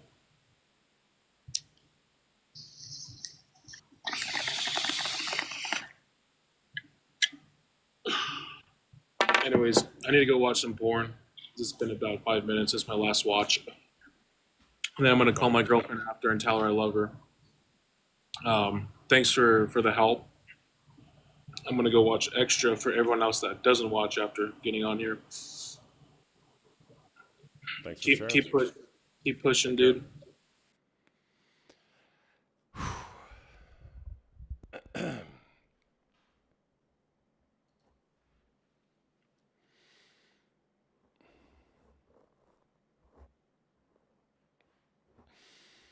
Mm.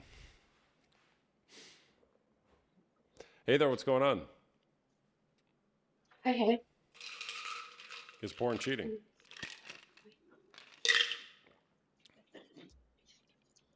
Hello? Yeah, I think, yeah. You Yeah, think, yeah. like I had a situation with my boyfriend. Like I cuffed him a few times, Hey, I and can barely hear you right now. It's like you're far away from the mic or mm, something like that.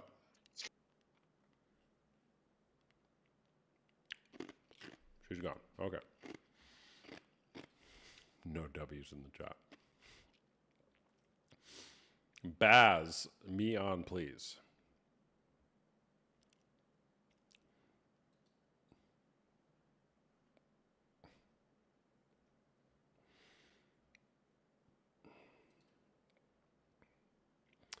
Okay, no, you got to be 18 or over, Nate.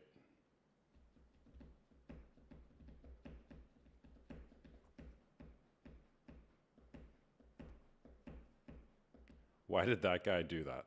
Who knows? You didn't request, though, Baz. I'll be right back.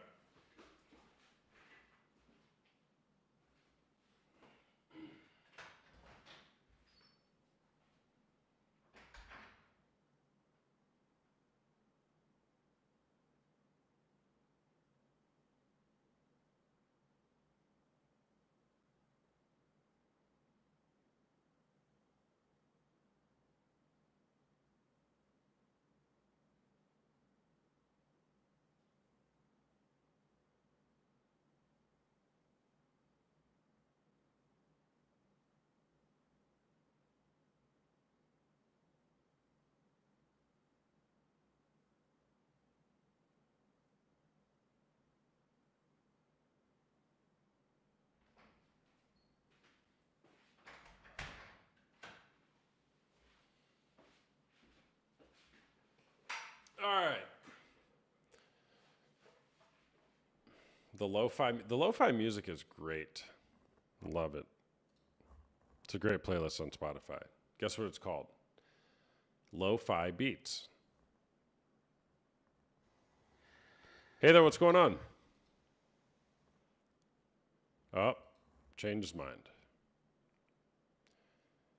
I'm gonna go to bed here in just a minute.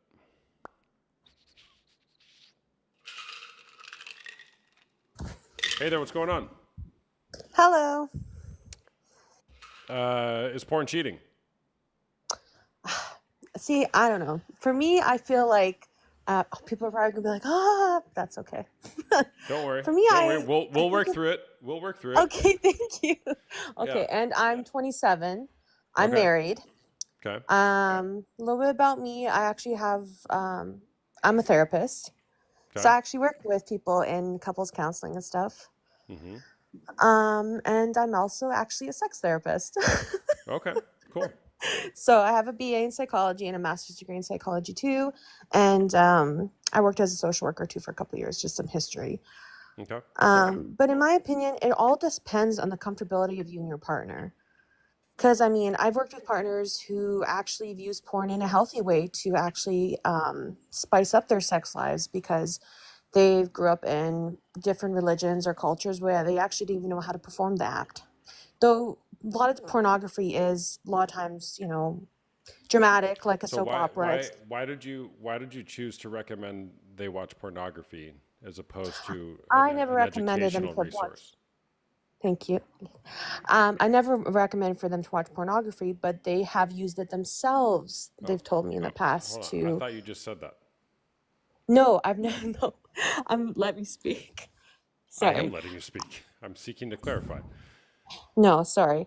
I never recommend to any of my clients for them to watch pornography because that's, again, it's all about listening to what the clients have experienced. I always recommend to go with them for sources and stuff like that, but there's a lot of clients that oftentimes have used pornography in a way to spice up their sex lives, right? They'll watch it to get some, arousal from it and stuff like that. Because I mean, human sexuality, it's normal. But for some people, it's considered cheating because oftentimes they feel like their spouse is doing it without them. In many cases, I have recommended for spouses who choose to watch pornography to watch it with their spouse. Many couples do that. So for me, I think it's very much on the person themselves. Do I think personally from my own relationship with my husband, have So I hold on. considered pornography cheating? Let me. I just want to get very clear because you again Yeah. just said you recommend pornography. So, which is it? Do you recommend pornography to clients or not? Again, no. I say to clients, what they tell me, I always ask my clients, what do you like to do with, like, what's your guys' sex lives? What are you into? What are your fetishes? What are you wanting to explore? And oftentimes they say, well, we watch pornography. And I say, okay. And why do you watch pornography? And they say they enjoy it. And I say, okay, do you watch it together? Because we're always trying to seek and never shame people for what they're wanting to do, right? But again, I can understand why some people say they think it's cheating because they come from a point where I said their partner watches it alone. A lot of clients have Hold on. I'm experienced. sorry. You're saying a lot of words. I just asked you a simple question. Chat. Did I miss something? She said she recommends her clients watch pornography, right?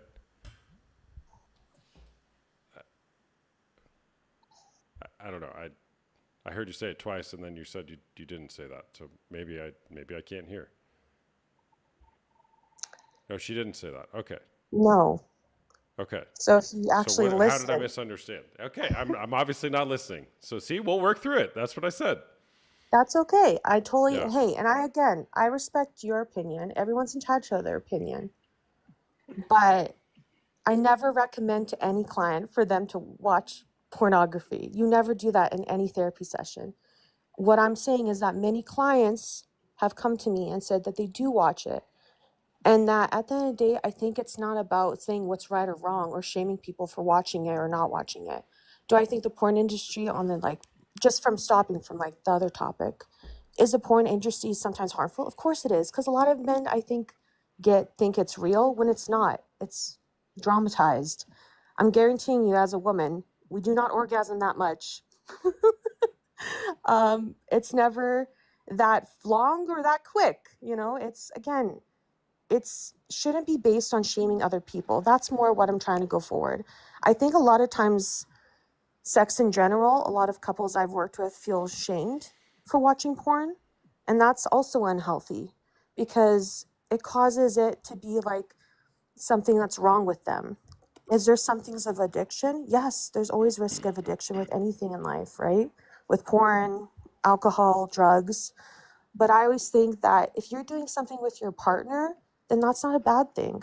But if you're doing alone and you're feeling ashamed, then maybe, yeah, but maybe it's not cheating. Maybe there's probably more other problems that are going on in the background that your partner is considering you're cheating, you know? So I think it's always such a hard topic to think that pornography is cheating. There's always usually more going on in the background than just the porn. And that's kind of my opinion I see on the matter. Yeah, got it. Okay. All right. What else? Yeah. No, that's my thing. I'm interested to hear what you think though. I love hearing other people's opinions and stuff. Do you think a woman's body should be a marketplace? Oh God, no. Never. But at the same time, it's sad, but it's true that a lot of women in pornography are being human trafficked. I do know that. But Got it. are we talking about human trafficking and sexual exploitation, like exploitation, or are we talking about cheating? Both? I don't know. Okay, so then shouldn't the title then be that Well, instead? everybody's on the title. It's a starting point for a conversation. Okay. Oh, I I mean, see. Okay. I'm I so can't new. I'm so write a sorry. book on here. Gosh. I'm sorry. I just take the topic, like you judge a book by its cover, you read the first title of the page. But no, hey, I love that. That's a very good opening segue. Do I think a woman should be sold? No, I don't even think men should be sold. But again, I think a lot of people in pornography, even sex workers I've worked with, they often choose it because unfortunately they sometimes don't see any other options, or it's circumstance or environment. And a lot of women go into for example, like OnlyFans. A lot of women do that to support themselves because they have no other way, they seem to think. But I guess everyone is entitled to their opinion, their body, their rights, I guess. It is a violation when they're being held against their rights. Yeah. Do you think, in what ways do you think pornography helps couples in their relationship? Assuming you do think that. Oh, well, I think a lot of times, I would never never recommend pornography, but So here's the thing I think I heard you say earlier Yeah. is you said that one person would say they watch it and then you advise that they watch it together. That's what I heard. What I often. heard was, yeah, so that's what I heard you saying. You do tell Yes, people to yes, watch yes, it. you're Okay. correct. Yeah, Okay. because So sometimes if the one I didn't client, mishear that then. no, that thing, yeah. But I say if the Okay. client says to me, I Thank you. enjoy watching it, and I've asked them, I'll say woman and man, okay, because I've had gay couples too come to me with this problem. They've said to me, well, I enjoy watching, and I say, okay, and I ask the other partner, why have you ever partaked in that, or what are your fantasies, or what are things that you want to explore, or what are things are you not comfortable with and that you don't like, right? And some people are like, well, I do like porn, but he watches it without me, and that's what I don't like. It's I don't know what he's looking at and what he's fantasizing at, which causes me to feel insecure. So I go, okay, have you thought about watching it together? Because sometimes couples explore things together, right? It all depends what's the comfortability of the client and what they're wanting. But again, if there's cheating happening, if it's a woman who suspects or a man suspects of his wife or a partner or whatever, any sex, cheating on each other, there's oftentimes more problems going behind than the actual pornography. Why are they seeking out that pornography, right? Is there some sort of fantasy that they're wanting to explore with their partner, but they feel maybe ashamed to explore with, right? There's so many other things behind that one problem, right? Yeah. Are you familiar with Dr. David Schnarch and his books, Passionate Marriage, Yes. Intimacy and Desire? Yes. I've read a couple of his So books. good. Yeah. He so is good. very good. Yeah. I actually really enjoy. I do think there's Grace. I see this girl, Grace. She's wanting to join. She had a very interesting viewpoint. If you wanted to Yeah. let her in. I'll bring her on after you. I'm not doing Okay, perfect. Oh, I see. Okay. Well, I'll hop Yeah. off because she's been begging to come on. Well, yeah, we typically let the beggars wait. On this. Yeah, the people who beg, they get to wait the longest. Oh, no. She seems like she really wants to. So, but you know She what? really does. She's begging a lot. Yeah, I know.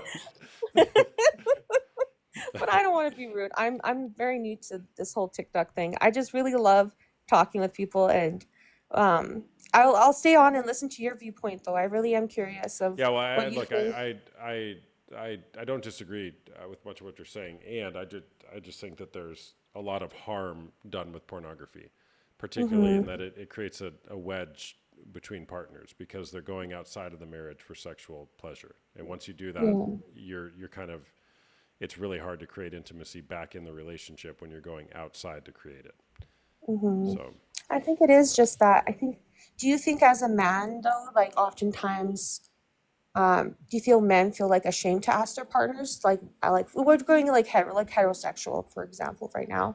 But do you feel like as a man, do you feel like when men often feel kind of like ashamed to ask their partner to try different things or explore different things? You know, like for example, I've had clients, men wanting to seek BDSM, right? And you know they're afraid to ask their partner to try tying up each other and foreplay and stuff. What's your opinion on that? I don't think it's unique to men. I think both oftentimes. It just depends on the individual, on the relationship, the context of the relationship. I would say yes, I do think that. And I think a lot of women are also shy to explore what they're really wanting sexually. I mean, dude, David Schnarch, he goes right into that stuff. Yes. Yeah, so yeah, I think that's, our culture has really made talking about sex very taboo, Yes. particularly in religious environments as well, and rigid family systems. It makes it even harder to talk about, to where there seems to be this all or none. Either like I'm a sexual fiend or I pretend like sex doesn't even exist. Now you put two people together in a relationship and there's always a higher desire and a lower desire partner. And then if you don't know how to have the conversation, like True, the guy on there a while ago, was saying, it's really hard to go actually have the conversation. Yeah. So yeah, it's very difficult. And so getting people to actually talk about it or creating the context for it, whether it's through books or education or therapy or whatever, is pretty difficult. Once Yeah. you do have that conversation and that openness, then it's like, well, porn is like, it was just clearly serving as a substitute for actually creating intimacy, which does Yeah. require communication, requesting, trying things, responding, exploring. Great. It's like a buffet. It's like a buffet. It's true, and everything's at your fingertips. Yeah, I really Yeah. like that viewpoint. Yeah. Yeah. I really do So, like it. No, I yeah. think you're right though. It's such a taboo, and I wish I really like. I mean, that's why I went into what I do for work is because I grew up in a very religious home. Um, I'm Canadian. I'm from Canada, but I came actually Where do immigrated from Ukraine. you can what? I'm from Ukraine, so I immigrated here Okay. when I was 6 years old. And Got it. in our culture, I mean, it's very much like pleasures for the man.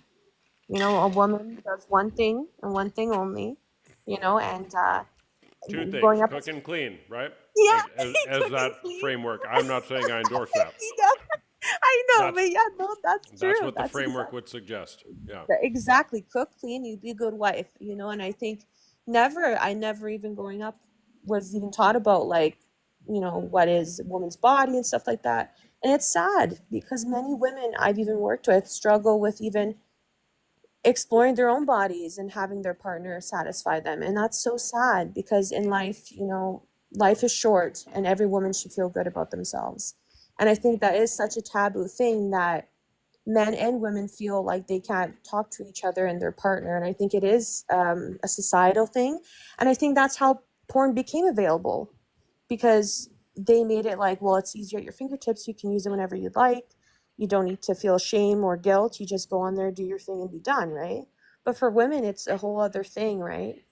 Hmm. But I think I would love that even in schools, they don't, not this, but to talk about having intimacy with your partner, like kind of how they teach sex ed, safety. They should also teach that it's okay to communicate with your partner. And Are you familiar with Jay Stringer at all and his work? no, but I'm gonna take a screenshot Yeah, if you don't check it out. mind. Well, I'll put it up here properly. Thank you. You'll love this quote from Jay Stringer. Learning about sex in church is like going to culinary school and only learning about food poisoning. That's a good quote. Isn't that great? That's a perfect quote. Learning about sex in church is like going to culinary school and only learning about food poisoning. It's so not helpful. Is food poisoning real? Yes. Are STDs real? Yes. However, Yes. there's more than that. Yes, that's so true. Well, I really enjoyed talking with you tonight, and I'll let someone else on because I feel like I'm taking up all the time here, and I don't want to piss people off. You're fine. Thanks for chatting. Okay, thank you so much. Bye bye. All right, bye-bye.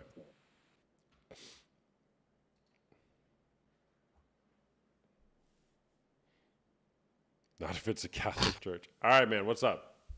All right. Hi, everyone. Love from Ireland. I've never been on TikTok Live before. I just think porn's Okay. definitely cheating if you're doing it by yourself. Okay. Like, you're taking away your ambition, then, like your libido will be gone down, your energy. Like, it's not good for your mind. Loads of stuff.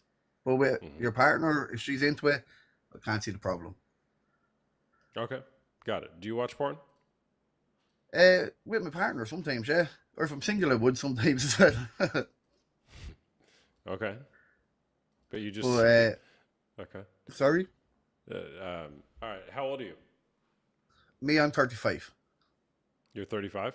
35, 45? 35. 35. 35. Sorry. I have a real hard time with Irish and Scottish accents, so I apologize. Oh, yeah, I'm Irish. Out the door. Yeah. People from Ireland have a problem with my accent to understand it. All right. So it's not just me. No, All right, definitely so, not. But how old were I you don't when you think it's a started watching healthy. porn? Oh God, watching it, I don't know. Young, very young. We used to have the old magazines. We have so many smokers tonight. No problem, but so much of this going on. Oh, sorry about that, mate. No problem. I'm gonna go ahead and light my candle too. You're probably lighting a Yeah. candle over there, right? Yeah. Oh, I was just saying a few prayers here, yeah. Yeah. Well, I just lit my sea salt sandalwood candle. Okay. Excellent. Yeah. Thanks for having me on, mate. I really appreciate that. That was cool. Yeah. No problem. All Much right. love from So, Ireland. Have a great how old evening. did you say you were when you started watching it? I don't know, maybe 10 or 11, probably. 10 or 11. Got it. Okay. Been pretty consistent in your life? With the what, like? With what? with watching porn? No. Yeah. No, you haven't. Okay.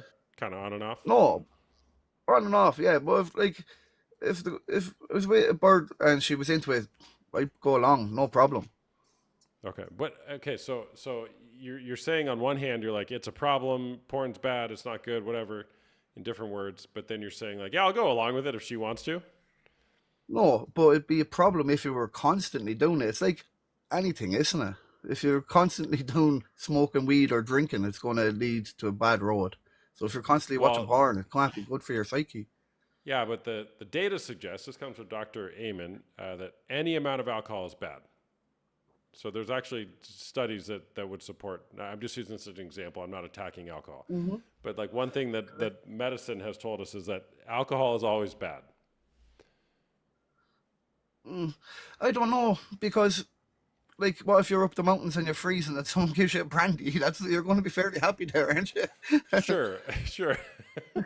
Yeah, and if you're on the mountain and you're freezing, you're maybe masturbating while watching porn is going to warm you up a little bit, right? Gosh. You could do it without the porn. You could do it without the Yeah. porn. No, I think like if you're there with a few friends and you're having If a only couple of those drinks, guys on Mount Everest, before they died, they just started masturbating, maybe they wouldn't have died on the side of the trail. would have left a questionable corpse behind. Yeah. Okay. But no, with the alcohol, like if a couple of alcohol, like say if you have in Ireland, it's a big thing drinking. There was I've heard. well, there was once a whiskey factory that went on fire and 14 people died, and none of them because of the fire. It was all alcohol poisoning. Oh man, sorry, That's I don't know why true. it's not funny. It's not funny. No, God it is. rest their souls. It's funny, like. Okay. It's But funny. yeah, everything in moderation is what I say. Everything in moderation. Okay, got it. Yeah, not crack or heroin, no. Okay, everything except crack or heroin in moderation. Why not Yeah. those? Why not moderation for those? I don't think you can do them kind of things in moderation, can you? Well, yeah. There's been studies where they compared a porn addict's brain to a coke addict's brain, and they look exactly the same. Whoa is right. Yeah. So how much moderation do you think there should be with objectifying other people? In what objectifying them in what sense? Reducing them down to just their sexual value for your sexual pleasure, using them as an object No, for your sexual pleasure. I wouldn't like that. No, You wouldn't like that? no, I wouldn't like to do that to someone. That wouldn't be. Okay. It wouldn't be a turn on for me. No. It wouldn't be a turn on for you. All right. No. Okay. Well, don't you think that's what you're doing when you watch porn? Well, they're making the choice to do that themselves, you know. So, Oh, it's their choice. well, it is, you know. Like, I'm sure in most cases they get paid for it. Yeah, but not all. How do you know? I don't know. I'm just saying, is it not a massive billion-dollar industry or whatever? Say that again? It's a multi-billion-dollar industry, so Mm-hmm. surely they're getting paid. I don't know. Yeah. Then again, the GAA players in Ireland, they sell out arenas with 90,000 people and they don't get paid. So maybe the porn stars don't get paid. Someone's making money though. Well, some do. What is it on OnlyFans? Like the top, whatever, fraction of a percent make actual money. But other than that, they make very little. Hundreds of dollars a month. Yeah, I feel like a lot of women that make OnlyFans will regret that in the future. Like, you know, it's because they tend to join at a young age and then, like, you know, the difference between being 20 and then growing into your 30s, your mind changes a lot and your perspective of the world also changes. So I'm sure they'll have a lot of regrets. I feel sorry for them. Mm-hmm. The average OnlyFans creator earns around $150 a month. That's sad. Yeah. A study by Keeper, a tax service provider, found that the median annual income for OnlyFans creators to be $5,000, which is about $416 a month. It's crazy. Another study suggests about $180 a month, whereas a very small percentage, what do you think? 1% earns significant income. Yeah, go ahead. Sorry, what do you think leads them to do that? What, like, it's I don't understand it, to be honest. Yeah, what do I think leads them to do it? I don't know, but what I do know is that I should never judge a person and think that I would do something different if I was in their exact same situation. Yeah. So what would lead someone to do that? I don't know. But what I imagine it would be is they don't see another path to making money, and they see that as the only option they have.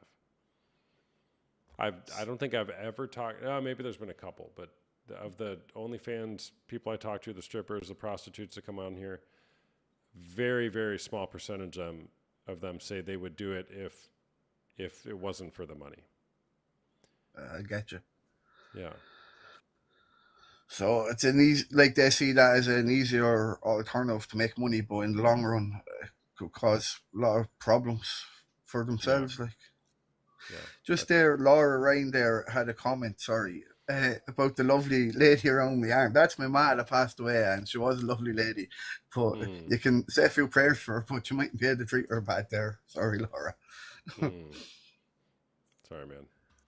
Yeah, no problem, man. No, like, I don't understand where the people are coming from here saying, like, what way I treat a lady. Like, every girl I've ever been with, I haven't ever cheated on a woman. I've always showing them respect. I talk to every single girl that I've ever went out with.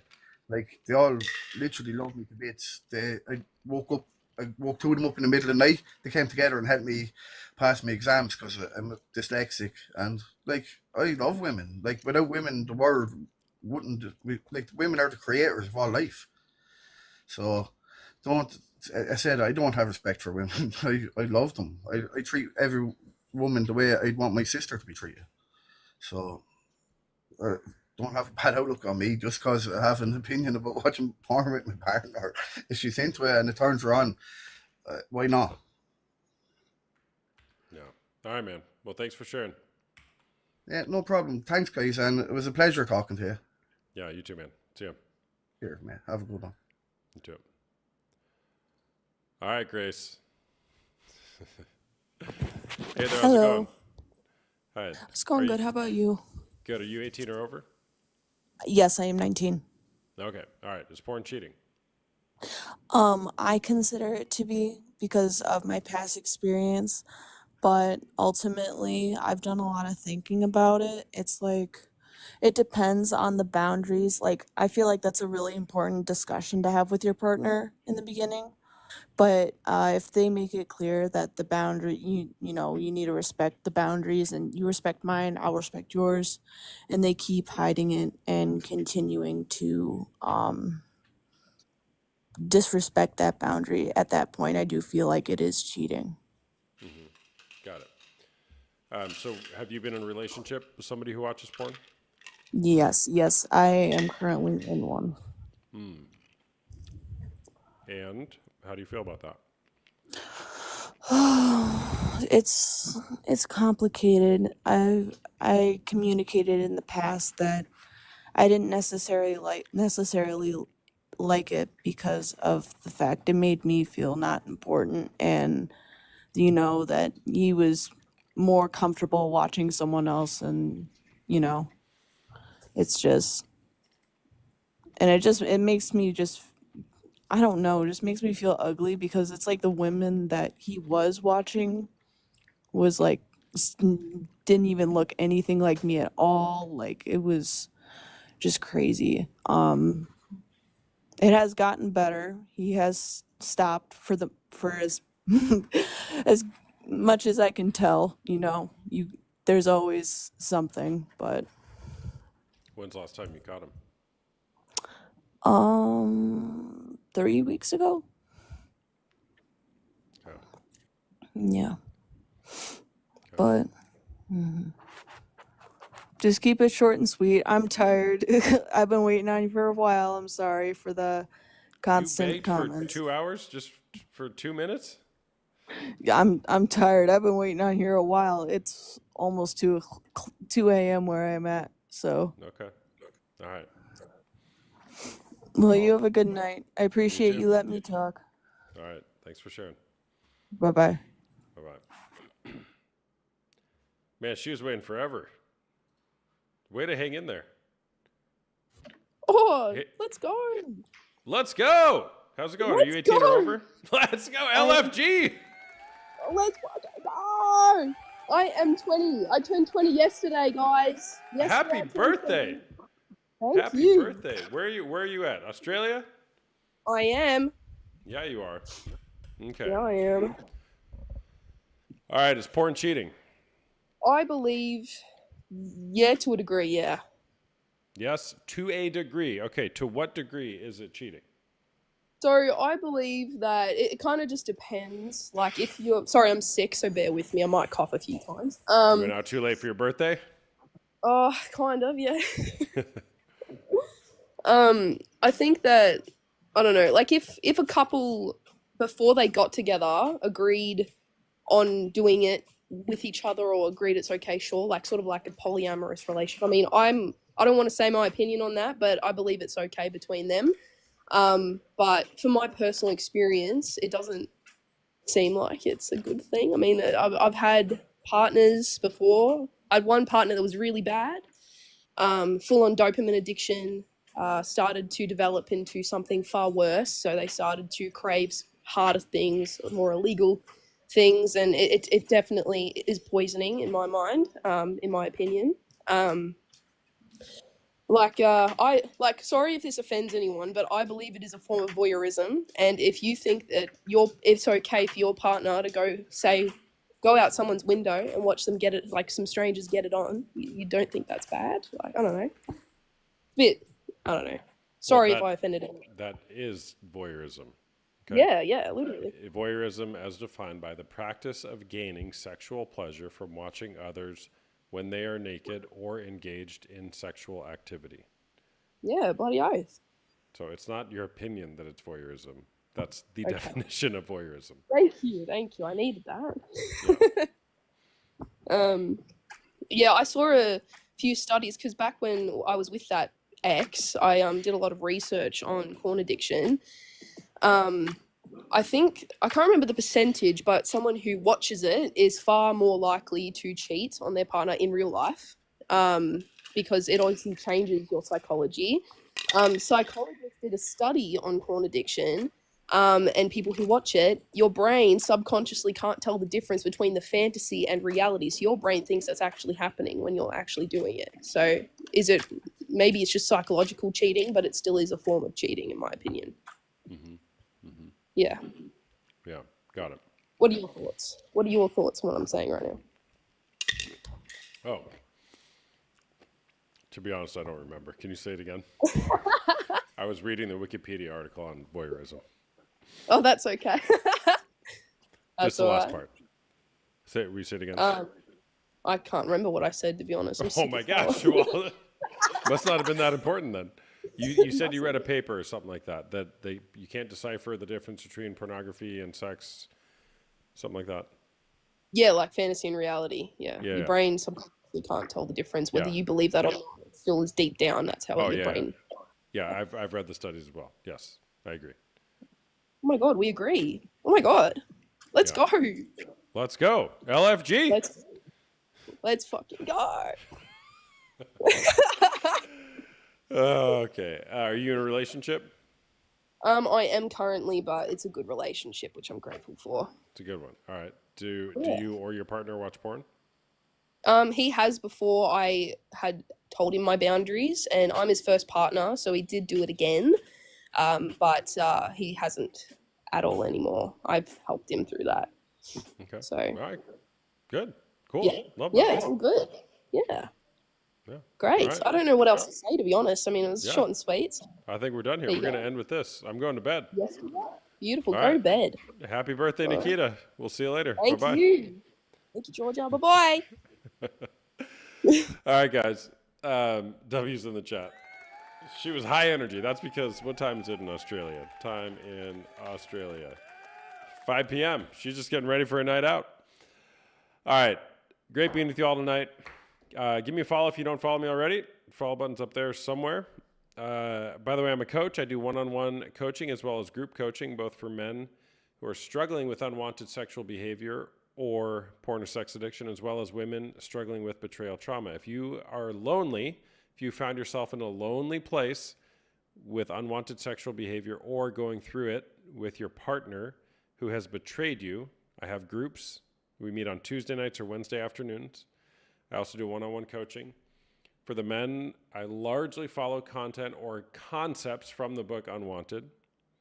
Largely, but not always. And then for the women's group, I largely follow The Betrayal Bind, concepts from Michelle Mays, The Betrayal Bind. Great books on the topic. My goal is to see relationships be restored if that's what's possible in the relationship. It's not always possible, but I would say that's my bias, is towards seeing relational healing. Because in my experience, when you actually start talking about the actual things that matter, you can heal a relationship. But if you're just like dancing around it, it's probably not going to happen. So that's it. Links in my bio if you want to schedule a private call, a 30-minute discovery call as we call it, $1 for a discovery call. And you can see the info for the other stuff I offer, as well as the merch in my profile. Great being with you all tonight. Make it a great day or not. The choice is always yours. It's never anybody else's choice on if you have a great day. It's always yours. Just remember that. Like that guy who was a piece of work earlier. Try to make me mad. Try. Guys, okay, you're going to love this. I got hit in the parking lot at Target the other day. Okay? I had my 4-year-old with me and another 5-year-old. I'm backing out. And then all of a sudden, this young girl starts flooring it out of her parking spot. And I had enough time to put it back in drive, go forward like 5 feet, and she still hit me. I got out, and I was like, the damage wasn't that bad, but it dinged up the back of my car. And I was like, all right, do you have insurance? She was like shaking. I'm like, the only regret I have of this whole thing, of this whole car accident, is that I didn't give this girl a hug. Ugh. She was like freaking out, not knowing what to do. I'm like, no problem. Calm down. Do you have your insurance? Here's mine. Give me your license. Take your pictures. Take it. We leave. It's fine. No problem. That's it. And then I went and had my son's birthday party, and I haven't even thought about it anymore. It might be a problem that I care so little. It's just a car. It's just a little ding on the bumper. Whatever. Didn't ruin my day. No problem. So, make it a great day or not. The choice is always yours, even if you get in a car accident. Yeah, she probably hasn't stopped thinking about it. That's right. So, speaking of that, I should actually maybe call a mobile car person and see how much it'll cost to fix. But anyways, I don't know. All right, take care, everyone. We'll see you next time. Bye-bye.